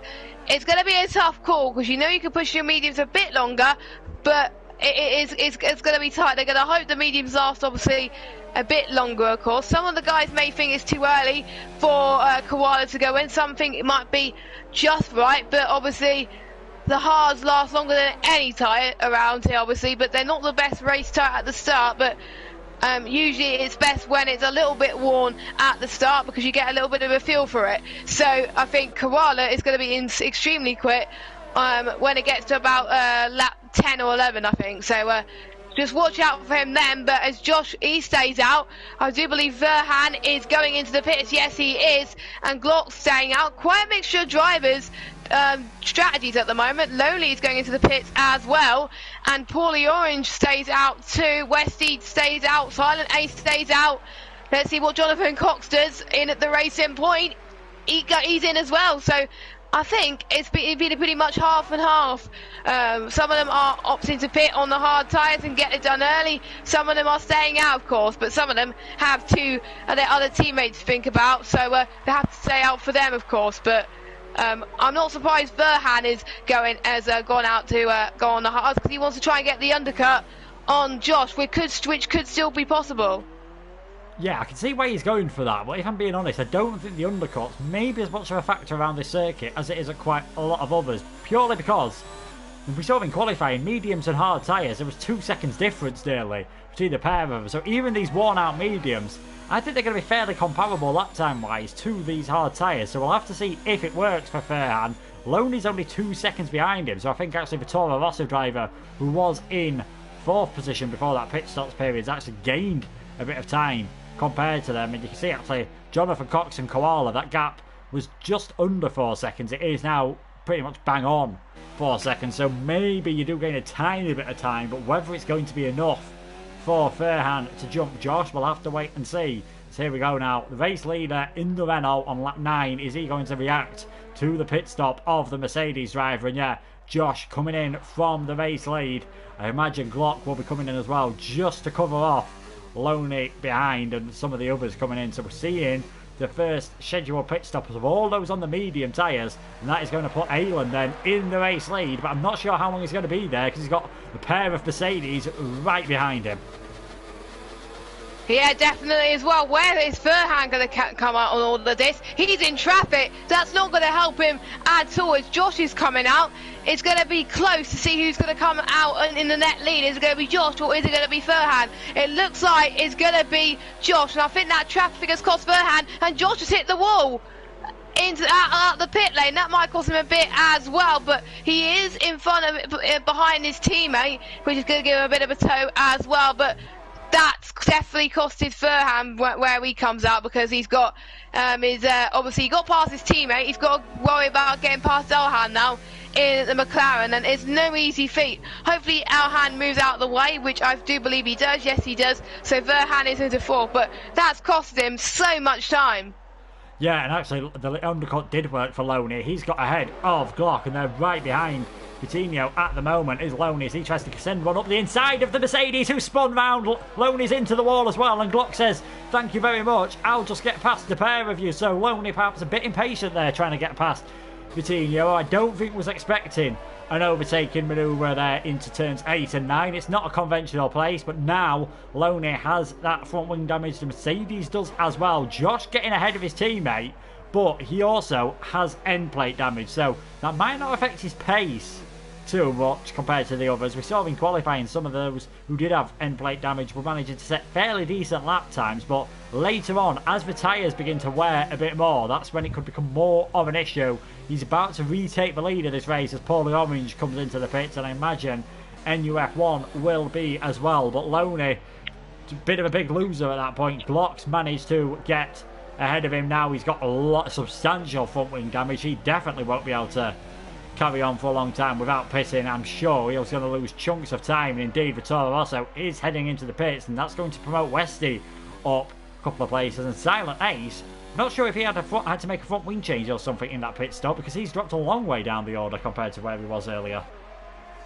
Yeah, I didn't see what happened there, but I think he has dropped down order due to a front wing change. He might have binned it somewhere, and he might have got collected maybe with because he was stuck in traffic, I believe, with the likes of Verhan and the McLaren as well. So maybe that might be the cause of the issue. I don't know, or maybe his pit crew just weren't ready for him, or something like that. I don't know, but we won't know obviously until we've seen his POV of what happened. As NUF1 has had Verhan got past him now, and you can see that he's not liking these conditions right now, and he's going to want to go on the hards pretty quickly, but almost certainly that NUF1 will get through to the end of the race as Paulie Orange on the fresher set of hards. He comfortably gets past Fatinho in at the Mercedes as he's up into P6 right now. He's still doing quite well on the circuit right now, but he's got to get past Arhan as well. That's going to be a tough order as well. But all of this is allowing Josh to pull away once again, like he did well, to be honest, pretty much towards the mid part of the first stint. Yeah, but he's definitely not pulling away like he was earlier because of that damage. I think Josh was hoping NUF1 would be able to do a better job of holding Verhan up than he did, but there's 10 lap old medium tyres. I think are well past their sell-by date. They're going to be turned into the protection and padding for a playground, I think, shortly. As Josh is diving into the pits. He's decided he's had enough of that front wing damage. Josh in the pits. I don't think you're going to get mediums to last to the end from now, so he's going to go onto the hard tyres. This could really shake things up, and it is another set of hard tyres. Where is he going to come out? I'd imagine behind Jonathan Cox, actually, quite a long way down the order, outside the points even for Josh. So that front wing damage could really cost him here in this race. He looks so fast through qualifying. He's down in 12th.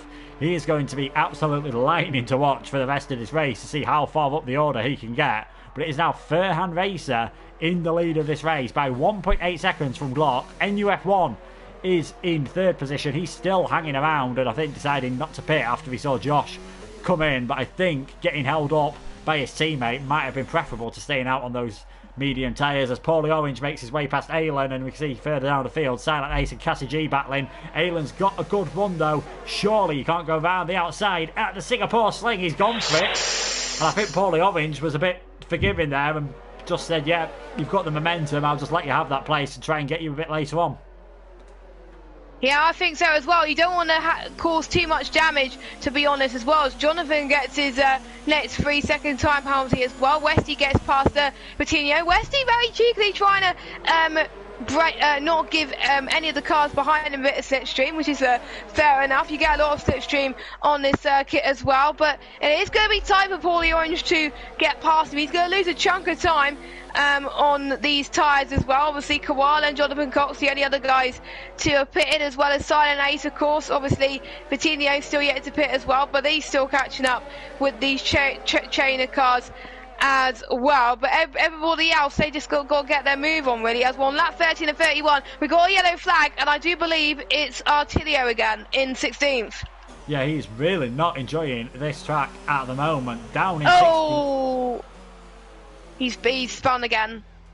Yeah, as I said, now he's got no front wing whatsoever, so he's really struggling. Paulie Orange trying to get a good exit here out of turn 5 to have a run on Aylin. It wouldn't surprise me if Altiero becomes a second retirement. Paulie Orange needs to get this done pretty quick because Westy's not too far behind him either. So Paulie Orange this time sending it down the inside at turn 6, and Aylin still got plenty of grip on those hard tyres, and this is really allowing Westy and Vitinho to stay in contact as well. And Westy in 6th at the moment. We know Aylan and NUF1 have got to pit, and he's looking very racy behind the back of Paulie Orange. He could get a podium here despite having that Q3 ban, and I'm sure he'd have definitely taken that. Further up in front though, we don't want to take our eyes off this battle for 4th, 5th, 6th and 7th. Glock has got within a second of Fairhand Razor. Could he make a triumphant comeback to FOR as Paulie Orange trying to get the cutback coming out of the hairpin there. He's going to head side by side with the McLaren down towards turn 15, but this time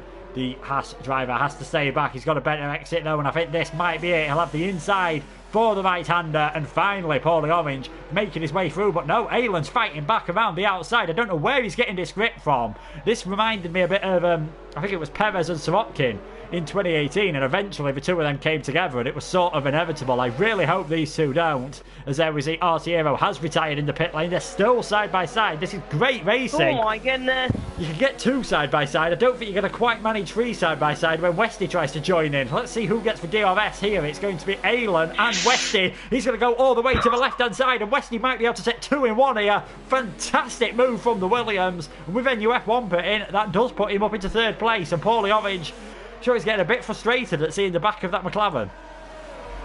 Westy, I think, has just told Paulie Orange, if anything you could do, he could do better, and Westy has proven that point right out. That's probably one of the best Singapore moves I've seen in a long time.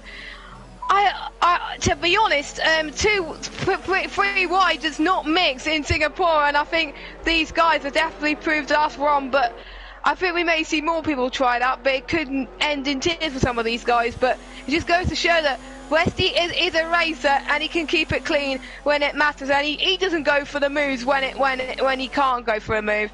When he senses an opportunity, he can go for it, and he's one of the fastest drivers in this grid, and he's looking good to try and close in on this championship right now, with Josh lower down the field and him in 3rd place right now. Don't forget, Westy started P8 in this race. As let's see if Paulie Orange can try and get past and again, which finally he does after like 5 or 6 laps of trying. He's up into 4th place now. Yeah, something must have happened to Vitinho in all in that as well, because he's now dropped to 8th. So Aylan now is going to try and battle off Koala. We've just seen Josh get ahead of Andenge. He's now got Hibilu ahead of him. Cassie G, who is currently in 10th place in the points, but he's on the medium tyres. So Josh can definitely still get some points in this race. But with Westy currently being in 3rd place, it looks as though the Williams driver will be the championship leader going into the final 6 races. They'll be starting at Russia next week. We're just carrying on all the way to the end of the season here, as now Vitinho does come into the pit lane, and Aylan holding off Jonathan Cox, not able to hold off Koala. Out in front though, Glock right on the back of Fairhand. This McLaren looking very racy at the moment. We've seen his teammates show some great defensive driving. I think Glock's going to have to get his elbows out to get ahead of the Mercedes here if he wants to take the lead. We're nearly at the halfway point of this race, and this duo 15 seconds ahead of Westy. Looking at this gap, Josh must be kicking himself. He's made his way up into 7th place, but he knows he was well clear and should have taken the win here.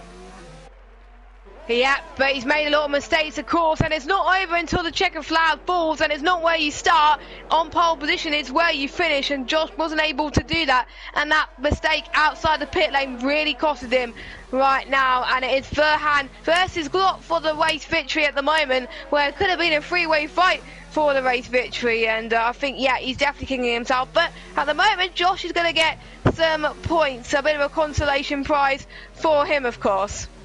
Yeah, I'm trying to see how far up the field he got. Given the pace that he had, to be honest, it wouldn't surprise me if he managed to sneak up around where Koala is at the moment. Paulie Orange is 13 seconds ahead. I'm not sure whether he'll be able to get him. If he does finish in 4th and Westy finished in 3rd, that would put them tied on points. And as I quickly look at their results from the season so far, Josh would be ahead by the fact that he's got more second places. That is how close it is in the championship. Glock, though, with the DRS open behind Furhan, he doesn't have to worry about the championship as a reserve driver. He tries to go all the way around the outside at turn 6. Furhan's got the inside, just pushes Glock over the curb. He's well entitled to do that and stays in the lead for now. Further back, Aylan still holding off Jonathan Cox, and now Silent Ace catching up to the pair with these as well and nearly losing it in the Ferrari. That was so close from Silent Ace, of course, but he's dropping back a bit, and Jonathan Cox has almost hit the McLaren again. He's making a few mistakes at the moment, which can be brought to the steward's attention, but Silent Ace is probably sensing this opportunity to get the move done if Jonathan makes more mistakes, but it is going to be tight as we're almost approaching. We are actually halfway into this race already. Lap 16 out of 31 so far. We've got literally almost got 30 laps to go.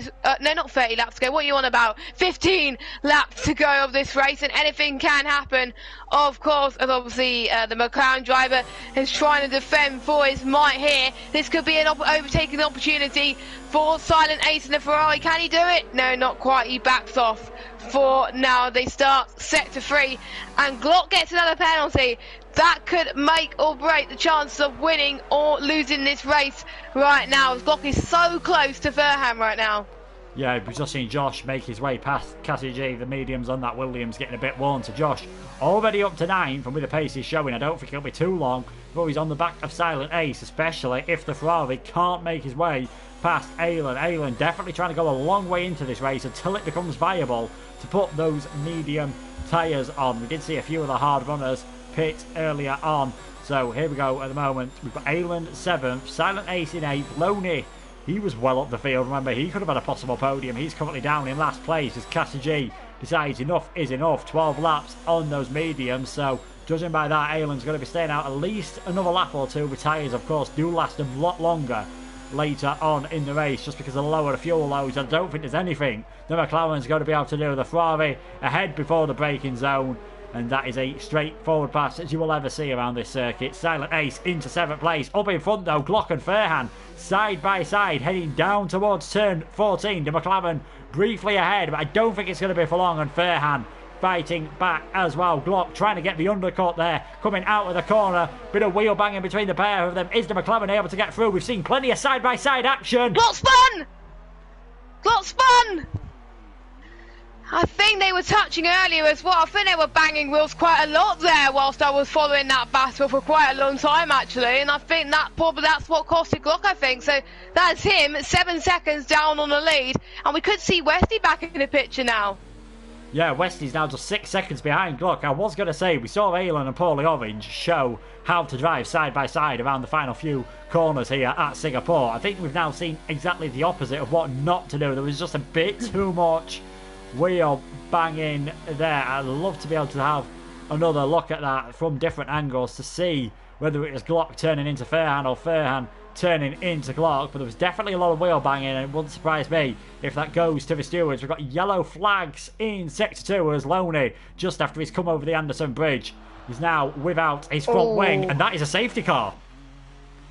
Our first safety car of this race on lap 18. I was expecting it quite earlier, to be fair, right now, but this could change the outcome of this race. Will we see the likes of Furhan and Glock and Westy and anyone who's been on those hard tyres for a long time to change onto a set of the mediums? Do they have enough mediums to get it to the end? I mean, it's gonna be tough. They only lost about 10 or 11 laps or so, but don't forget they're going to be on a few laps in the safety car period, so I don't know, some of these guys who have just pitted onto the hards, like so Cassie G, he's on the hards right now. We've got people lower down that's opted to pit, they're on the medium, so quite a mixture of strategies up at the back, but obviously these guys have got to keep to their delta now, right now, and obviously no retirement, of course, that safety car. I think there's just a lot of front wing damage that probably caused that.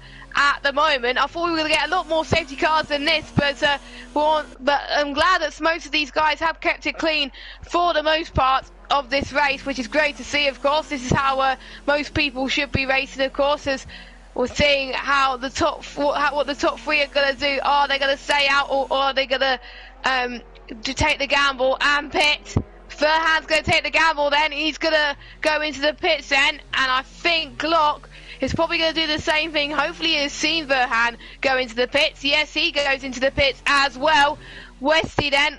I think Westy's slowing down. Yep, he's going into the pits too as well. I know Paulie Orange is probably going to go for the alternate strategy. No, he doesn't. He goes, I think everyone is probably going to dive it in to the pits. Verhan is on the medium compounded tyres. Glock is on the mediums as well. I don't think Westy's going to have an advantage as he's going to be at the last of the teams to get past, of course. But he's dropped quite a bit. His team weren't ready. So that's cost him time. He's held up a little bit. I think everyone that was on those tyres at the top 10, they've decided to pit. I don't think they really had a choice because we saw in qualifying it's about 2 seconds a lap difference. Fresh mediums compared to old hard tyres, you are going to get absolutely ruined after the pit stops. Josh has jumped Alan, and despite losing a place, it's worked out pretty well for Alan keeping them hard tyres on for such a long time. He's not really lost as many positions as he perhaps could have done, and Denge might find himself pushing his way up the order. He's come out just ahead of Alan there, maybe a bit more. He'd have got ahead of Josh, so the safety car came out at the right time for him. He's been able to gain a position, and it's brought some of these others right up to the back of the field. But it's now Verhan in the lead of this race still on lap 19 out of 31. Safety car will probably come in not at the end of this lap, at the end of lap 20 or the end of 21. And let's not forget the man who's been pretty much the man to beat all throughout this qualifying and race until he lost part of his front wing. He's now made 3 pit stops. He's in 8th position. I think Josh is going to be very feisty. We know he's not scared of throwing it down the inside. How far up the field can the Renault make it? I think some people's saving grace was the safety car, and I think Josh was pretty much relieved that the safety car was deployed, and so is Adenji as well. Had to go on those soft tyres quite early on as well, but Adenji had hardly any mediums to use up, so he's going to be looking pretty feisty as well. And there was other guys who were on those softs at the start of the race that could benefit as well. The only ones that would not benefit is Cassie G and Loney. They've been on the mediums for 4 laps already, even 5 laps, so they're going to struggle towards the end. We could get into punter territory coming up soon as well, but to be honest, I've got to say a podium is not ruled out for Josh at this moment. Yeah, penalties now could play a bit of a bigger part. That all the field have gone together. I know he has at least 1 penalty. Glock has some as well. I think Verhan has kept it clean. I'm surprised Cassie G and Loney haven't come in. All I can imagine is that they don't have any fresh sets of mediums left, so it might be a last couple of lap fight for the fastest lap point, because here in FOR it doesn't matter if you're in the top 10 or not. As long as you finish the race, you will get a point for fastest lap. Doesn't matter what place you're in, whether you're first like Verhan or 15th like Loney at the moment. And it was his damage that caused the safety car. And yeah, even though he's changed his front wing, he's come back out on 4 lap medium tyres. So I think, yeah, definitely didn't have any fresh tyres left, as now Cassie G comes into the pit lane, and most of the field have bunched up apart from the 2 at the back. So we see how effective slipstreaming is in the early stages and battling, and with DRS trained, of course, that is going to come around in 2 laps after the safety car comes in. It's going to be very interesting last 12 laps here at Singapore. Yeah, it's pretty much going to be a sprint to the finish for some of these guys, and they won't have to pit unless there's another safety car, of course. Bring it on, and I think the ones we're looking at who has gained the most out of everyone so far. Denji has gained 7 places, and obviously the McLaren has gained 5 places. Westy's gained 6 from his P8. Jonathan Cox, I think, has had a saving grace as well. He has gained 5 as well. The big loser is obviously Josh, who's dropped 7. Hibili, who's dropped 4. Lonely, he is the biggest loser out of everyone, has dropped 11 places off his starting position due to his damage earlier on as well. And I don't think those tyres are going to do any well or good towards the end there. So I think for him, it's just damage limitation for him. Yeah, him and Cassie G have made 4 pit stops, and Cassie G coming back out on on 1 lap old hard tyres, so those would be the ones he started the race on. So I wonder whether he's got any softs left, and he will go out towards the end. Here on lap 20, we saw quite often last week in Italy, as the safety car is coming in this lap, safety cars tend to lead to other safety cars. They kept it all clean in the early stages, and apart from a bit of wheel banging, and we saw that incident with the Red Bull of Artiero on lap 1. I haven't really seen many incidents involving multiple cars. Whether that will change this time around, we'll have to see. Fairhand, he is now effectively the safety car. Hopefully we won't get anything like we saw in the F1 Rewind and Glock won't punt it into the back of him and then swerve into the Mercedes as the track debris has all been cleared up now. Westy looking good. As things stand, he would take the championship lead from Josh, and Fairhand surely is going to have to go pretty soon. There we go. Paulie Orange got a 10-second time penalty for exceeding track limits, and I think Fairhand went a bit too early there. The safety car's not quite in the pits. It's all kicked off here. Something's happened here. Glock's had to go into pits. Glock's retired as well. Yeah, Koala's up into second. I think Fairhand misjudged where the safety car was, nearly overtook it, had to slam on the brakes. Glock went into the back of Fairhand. That damaged his front wing and has led to a retirement. Koala has got a 5-second penalty for ignoring yellow flags. He's just trying to go. Josh has already jumped his way back past Silent Ace. He's up into 6th. We know Paulie Orange just got that penalty as well. 10 seconds, but it wouldn't surprise me if he gets that removed as Jonathan Cox in the slipstream of Paulie Orange, not able to do anything. But I think Koala getting ahead of the Red Bull. All that confusion started with Fairhand just mistiming when the safety car was coming in. He had to slam on the brakes and that caught everyone unawares, but it's worked out well for him. He's already 1.5 seconds ahead, and Westy I think needs to get past Koala as quickly as possible, but no DRS for the rest of this lap and next time around. Yep, I think Fairhand misjudged obviously when you can go green, of course, and usually the green flags come out when you cross the start-finish line, and that's where Fairhand can really floor it, to be honest. And I think you can see Glock was responding to Fairhand's call, like say, right, if Fairhand's going, I'll be going. And so as soon as Fairhand slowed down, then that caused him to retire, of course. And what a shame for that, because he could have been on for a good P2 or potential win here in F1 on his return, of course, as Bertino has left the session. Probably a disconnect from him as he's been having internet issues for pretty much most of the race. One Mercedes doing well at the front, one Mercedes not doing very well at the back, which could hurt the championship in the constructors as well. I don't think Westy is that quick enough at the moment to get past Koala. Don't forget Koala has that penalty, that 5-second stop go, which unless it's a safety car they don't have to pit again. Cassie G pits for pretty much a 5th time, I believe, and he goes on, I believe he's going to go on to a fresh set of mediums, that's for sure. And I think Ibile will be pitting soon. Actually, no, Loney will be pitting soon as well. Yeah, Coutinho's got front wind change, and so has Cassie G.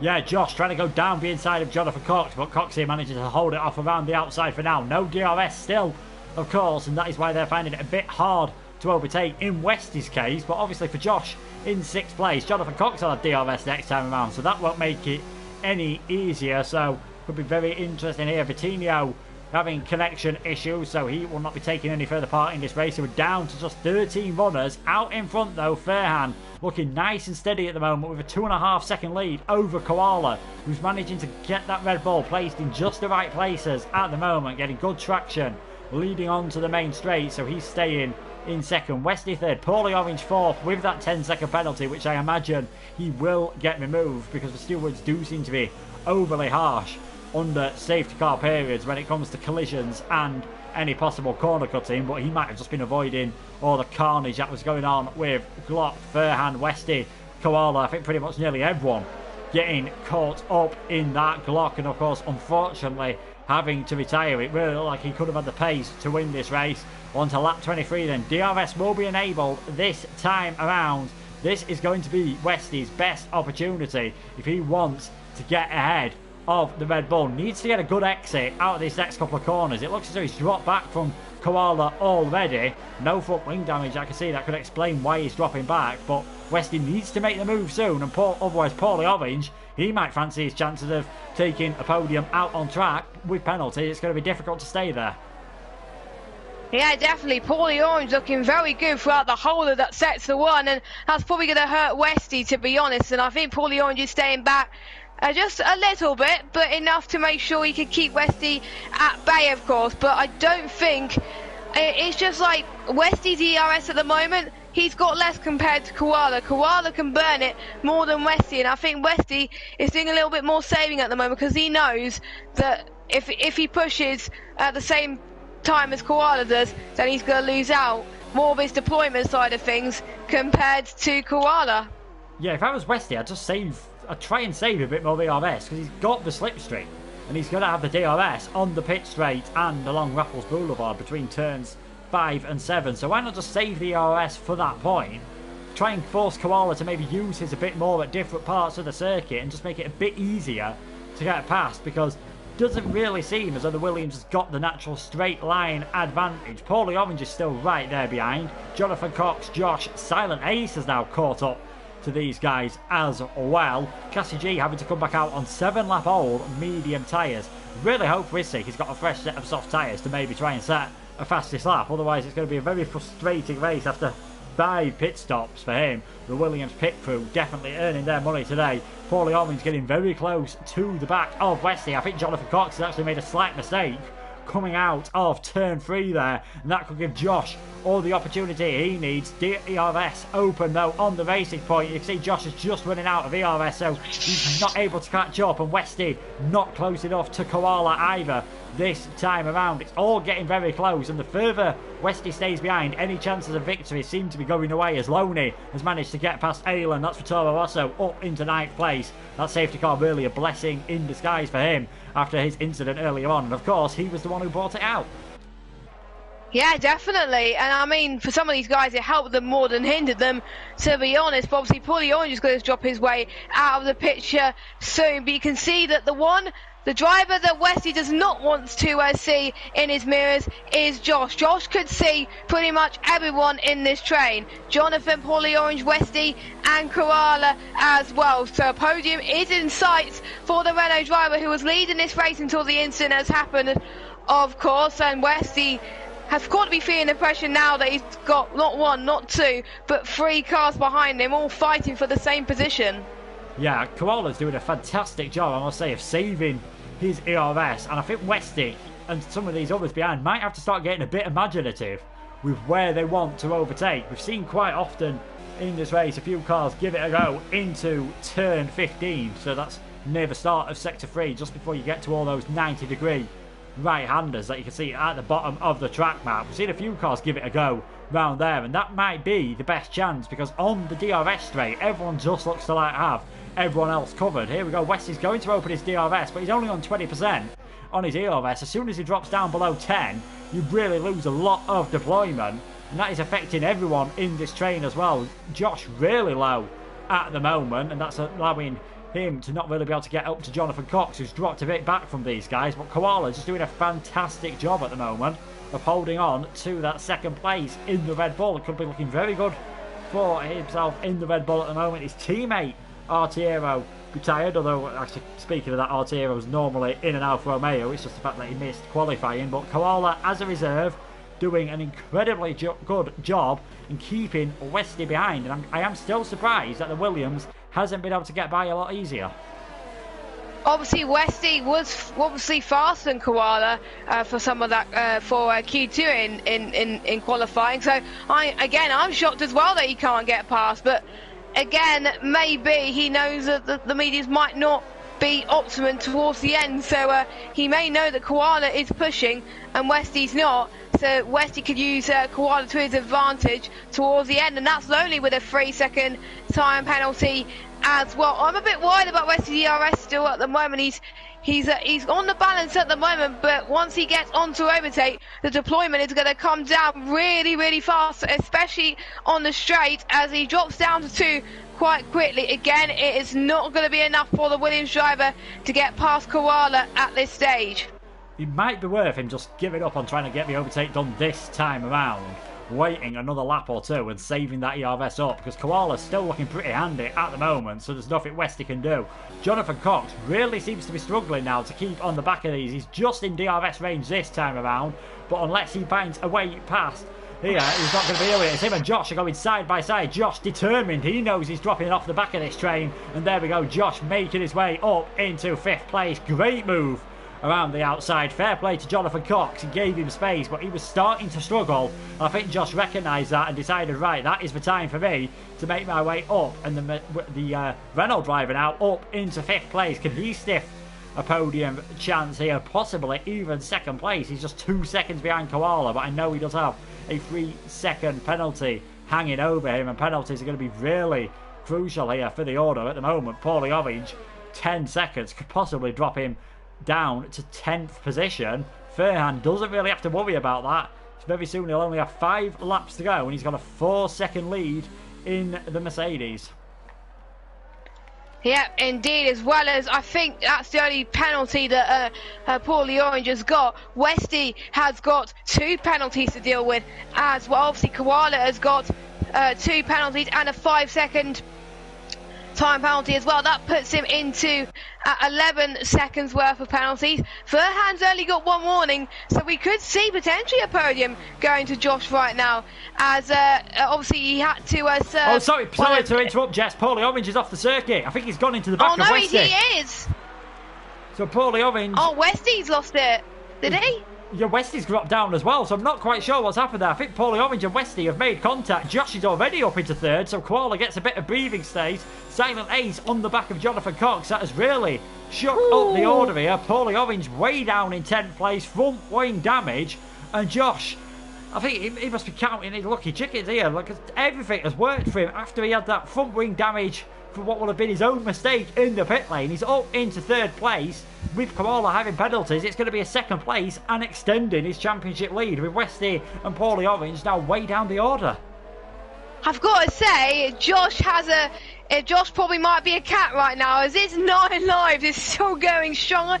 I don't know how he's doing this. That mistake he made in the pit lane is not haunting him whatsoever, and somehow he's still going to be leading the championship after Singapore.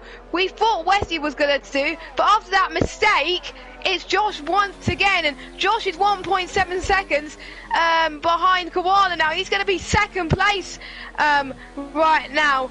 This is just insane from Josh. I thought his race was over, but his chance for a podium is coming back right now. This is great from the Renault driver. Yeah, great performance from Josh.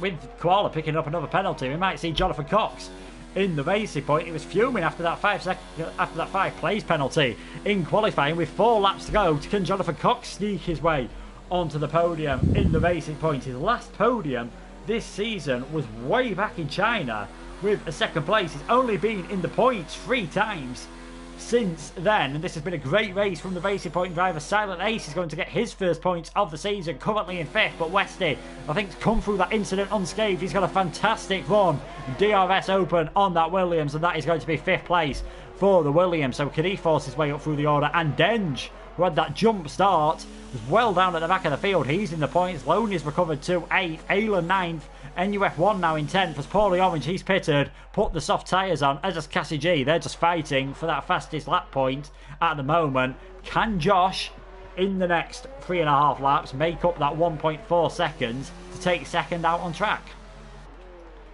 It is going to be tight between him and Koala right now to get a 2nd place, but no matter what happens, I think Josh will be really proud for that comeback. Imagine what he would have been like if he didn't make that mistake. He would have been way out in the lead right now, but that's nothing to worry about for him at the moment. He's just got to focus on the task in hand, of course, in 3rd place right now, and he's already going to get into DRS range in a second, just in time. Vitinho's slipstream is going to help him massively, even though he's ghosted at the moment. So Josh says thank you very much, and now it is a prime chance for Josh to make this overtake, and he's got DRS. He is running out of ERS though, so I don't think he's going to get Koala this lap, but he could get him next lap as well. Yeah, they're on the same age of tyres, so that's not going to be a worry after they're pitted under the safety car. And we saw how well Koala was able to keep Westy behind earlier. Is Josh going to be as easy to keep behind? We'll have to wait and see. Only 3 laps remaining here for the Red Bull to get what would still, even with penalties, be a fantastic result for him. Josh too far behind this time around. Westy, though, quickly closing in to Jonathan Cox. The Racing Point driver goes defensive. Is Westy going to be able to hold it all the way around the outside?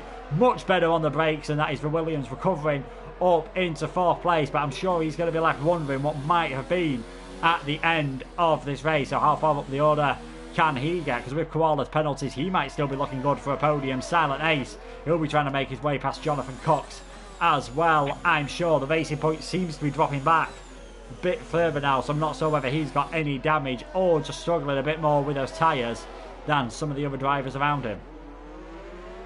Yeah, definitely. And you can already see Wesley catching up to the train, so maybe a podium is not far-fetched that we might have thought. We're seeing a lot of comebacks in this race, and that's what Singapore does for you. Pretty much everyone, apart from Alhan in 9th place, has made at least 2 stops, with Lonely making 4. So that just goes to show how difficult Singapore is around here. And Verhan, nowhere to be seen right now. He is pulling away like a wildfire at the moment. 5.8 seconds, 5.9 at the moment. Josh is 1/10 behind Koala. Could this be make or break for Josh to get past Koala on track? I know he doesn't have to, but he's a racer at heart, so he wants to get that move done. He was closer, but not close enough. He's running out of ERS. I think it may be too little, too late right now, but again, that's not going to affect him too much. As long as he can stay within Koala's slipstream, he should be fine in taking that 2nd place away from him. Of course, as long as he doesn't drop back from him. Josh getting a better entry speed into the corner,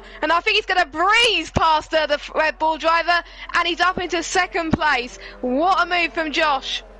Yeah, I think Koala, he's been, most of the race, he's kept his ERS management pretty well, but I think that time he's realised he's just lost a bit too much and not able to have any tools at his disposal to defend. So that is Josh up into 2nd position, and I'm sure he'll have taken that after he banged into the pit lane exit wall after his first pit stops. He's made 3 pit stops now, but he's still going to get 18 points from this race, and still 1 and a bit laps to go, so I hope nothing happens to Verhan, but the Singapore track can definitely bite if you make a slight mistake. Westy, is he going to try in this final lap and a bit to maybe catch up to Koala, because he is flying at the moment. He's getting well ahead of Jonathan Cox. Paulie Orange picking up some more penalties, but he's well down the order now. It's going to be another race where he struggles in the points. He only managed 10th in Italy. There's going to be no points here this time around, which would actually be the first time this season, I believe, he won't get any points. I'll just check the fastest lap at the moment. He has got the fastest lap, so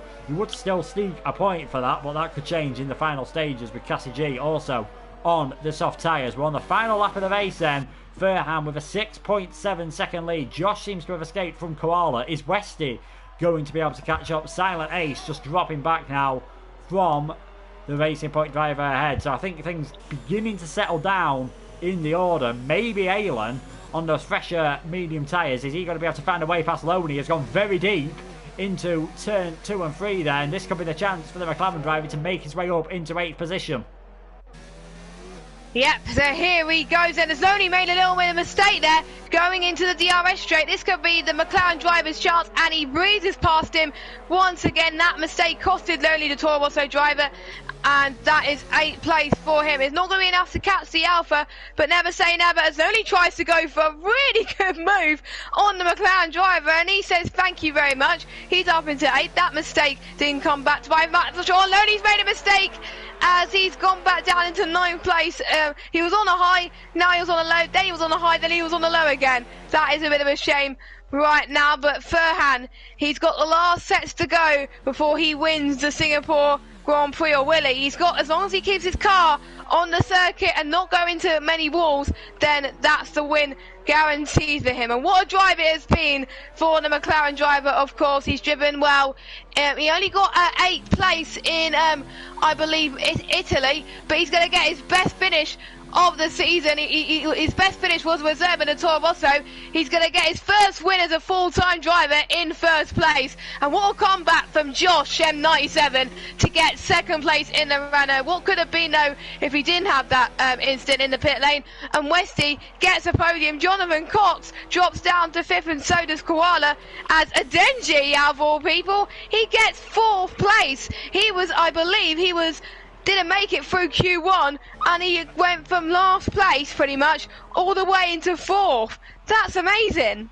Yeah, great for Andenge. Koala dropping 5 places there because of penalties. That's what happens when the safety car comes out towards the end. So, Andenge 4th, Silent Ace 5th, Jonathan Cox 6th, Alan 7th, Koala 8th, NUF1 9th, Loney 10th, Hibilu just missing out on his first points here at FOR with 11th, but it's still his best finish. Poorly Orange in 12th place. He will get that point though for the fastest lap. Not that I'm sure that will be much consolation for him at the moment. I don't think Cassidy is able to go around much faster on 4-lap old soft tyres, but the winner, 10 seconds in the end. That makes it sound as though it was easy for Furhan. I think up until safety car it was anything but he managed to get ahead of everyone with that restart, and it'll be interesting to ask him what his view was that after the race. Josh recovering to second, Westy third, but your winner, second win of the season, his first one as a full-time driver, it is Furhan in the Mercedes. Fantastic job from him. Pretty much at the start of the race, it was a battle between him and Josh for the race victory, but unfortunately Josh with that mistake, it could have been a battle towards the end of that race, but no mistakes really from Furhan at all in that race, and that really showed consistency is key for him, and he has won, and we'll be absolutely delighted with that. I wonder what Josh will be thinking right now, but he won't be too disheartened as he extends his lead in the Drivers' Championship. Yeah, he's just pulling away slightly now. I think his lead at the moment has just gone up ever so slightly. It is now 6 points ahead of Westy. Could have been more, but he knows it could have been a whole lot less. Furhan with the win, Josh in second, Westy third, and Denge 16th to 4th in the end. A great job from him. Silent Ace getting his first points. Jonathan Cox in 6th. Alan, he's always there or thereabouts in the points in 7th. Koala dropping 8 places thanks to 95 places, thanks to 90 places of penalties. NUF1 9th. Loney just getting a point despite 4 pit stops, but he's starting in 3rd. Hibilu missing out in 11th. Paulie Orange 12th. Bad day in the office for the Haas driver. Cassie G 13th after 6 pit stops. Coutinho disconnected. Glock, Artiero and Infamous Pillars were the retirements. It's safe to say, once again, Singapore not proving to be the most conventional of races. Yeah, I mean, there was quite a few instances, but not as much as I would have thought. But to be honest, everyone, I think, has had less instances than we would have thought. So well done to those guys. But I think these guys will be relieved to get Singapore out of the way. That's done and dusted for the F1 2019 game. And I do believe we move on. What's the next track? Is it Russia next or is it Japan? I'm not entirely sure. It's Russia next time. I'm just going to try and get the top 3 in for interviews to see what they think, because I think it's fair to say they didn't all have the most conventional race. But yeah, Russia next time around, which they raced at just a few days ago, those that take part in the F2 Championship. But yeah, very interesting race here. And Russia, another one of those circuits with that twisty final part of the lap. Obviously, it's a bit similar to Singapore in that way.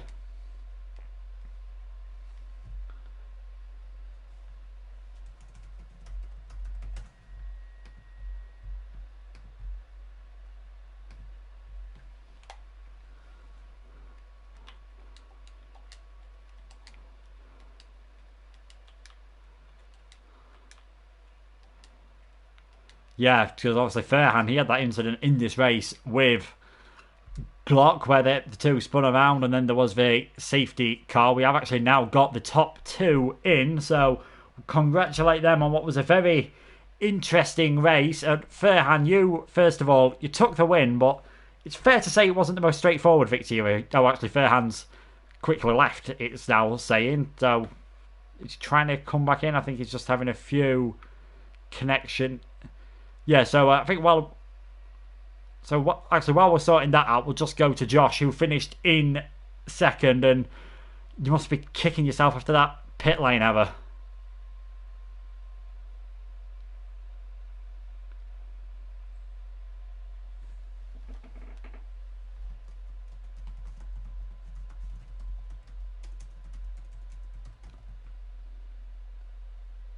Yeah, safety car definitely helping you out there. Some very decisive moves to get through the field, because a few drivers did find it quite difficult to get past Koala. Westy and Paulie Orange had been stuck past him a while, but you seem to make it a breeze, and you seem to have the pace in all the conditions today.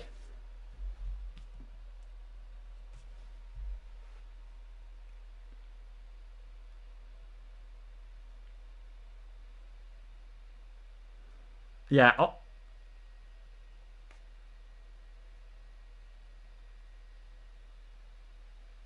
yeah, I don't think you're the first driver to do that. I think I remember actually Nico Rosberg spinning out of the pit lane once, and he's an F1 world champion. So if he can do it, anyone can do it. You've extended your lead though ever so slightly.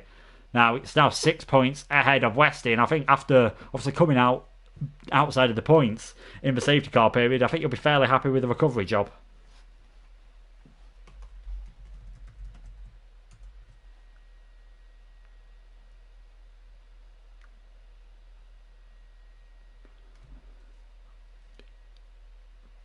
Yeah, I think that's probably the.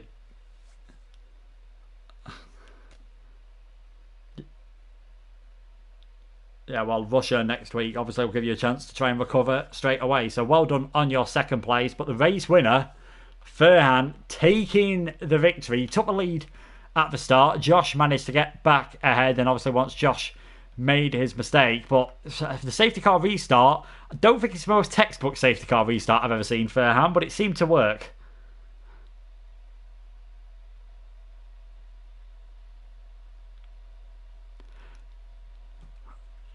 I think I've mentioned it on the stream. I thought it was because you were actually catching the safety car up a bit too soon. So,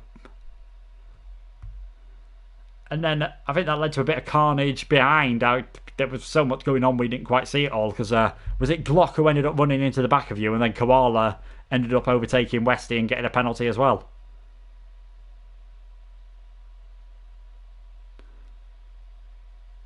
Yeah, shame for Glock.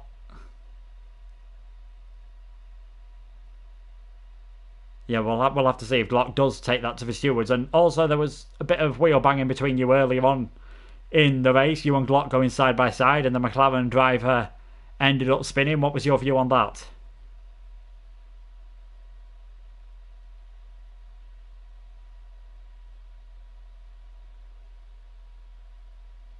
You did a great job. Do you think you'd have had a chance maybe of beating Josh? Because it seemed in the first stint he was ever so slightly faster, or were you just happy to perhaps settle for second before Josh made his mistake?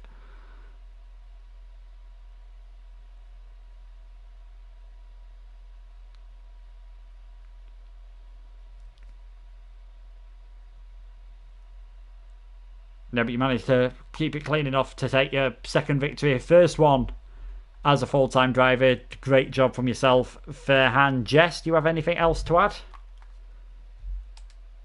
Really, but obviously good recovery drive from you, Josh. We thought that your race was going to be over after that damage, but I think that safety car helped you there. And obviously, well done to Verhan for obviously forgetting the troubles with Glock and managing to keep the race victory. So well done to both of you, and a very well-deserved podiums. Thanks. Nice one.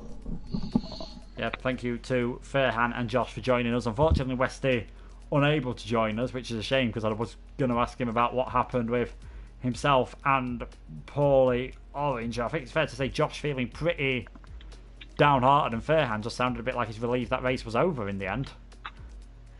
Yeah, I think everyone is probably relieved. I think no one was too happy about what happened. I think everyone at least got a little bit of mistake. I think no one came from this race feeling happy or made no mistakes. I think at least everyone made a mistake at some point. So, I think they just got to forget about it and obviously concentrate on the final lot of races of the season and just focus on Russia, which is next week. Yeah, as Jesse said, Russia will be next time around, and Josh has just managed to extend his championship lead ever so slightly. I'm sure Westy, Paulie Orange and a few others will be hoping to recover after what was a difficult race for those. So thank you to Jess for joining me once again. Thank you to all you guys for watching at home, and thanks also to our sponsors as Mixed Energy. Check them out in the description below and use the code FOR2020 to get yourself a 10% discount. And you can also check out Player One Coffee down there as well for all your energy needs. And I think Singapore is definitely one of them races where I could have maybe done with some sugar or some coffee to get me through that. It's getting on for towards 11 o'clock. I'm getting a bit too old to be staying up this late, if I'm being honest. Yeah, I only just realised the time as well. This race, I think the race went on for 55 minutes as well, almost an hour. So, yeah, thank you guys to those of you that have stayed. Much appreciated. Yeah, Singapore, always a test of endurance, and Russia, not exactly the easiest circuit either. Plenty of places to pick up penalties. Bit like Singapore, that final sector, very tight and twisty. Wouldn't be surprising, therefore, if Josh is on the pace again, but will he make a mistake? That could cost him another victory. Can't afford to do that too often. He just about got away with it tonight. Whether he'd be able to do that again next week is a different matter. Thank you all so much for watching. And myself and Jess will see you next time around. I'll be back for the finale of the F2 Championship through Abu Dhabi on Tuesday. I hope you'll be able to join us from then. But if not, we'll see you guys next weekend. Good night.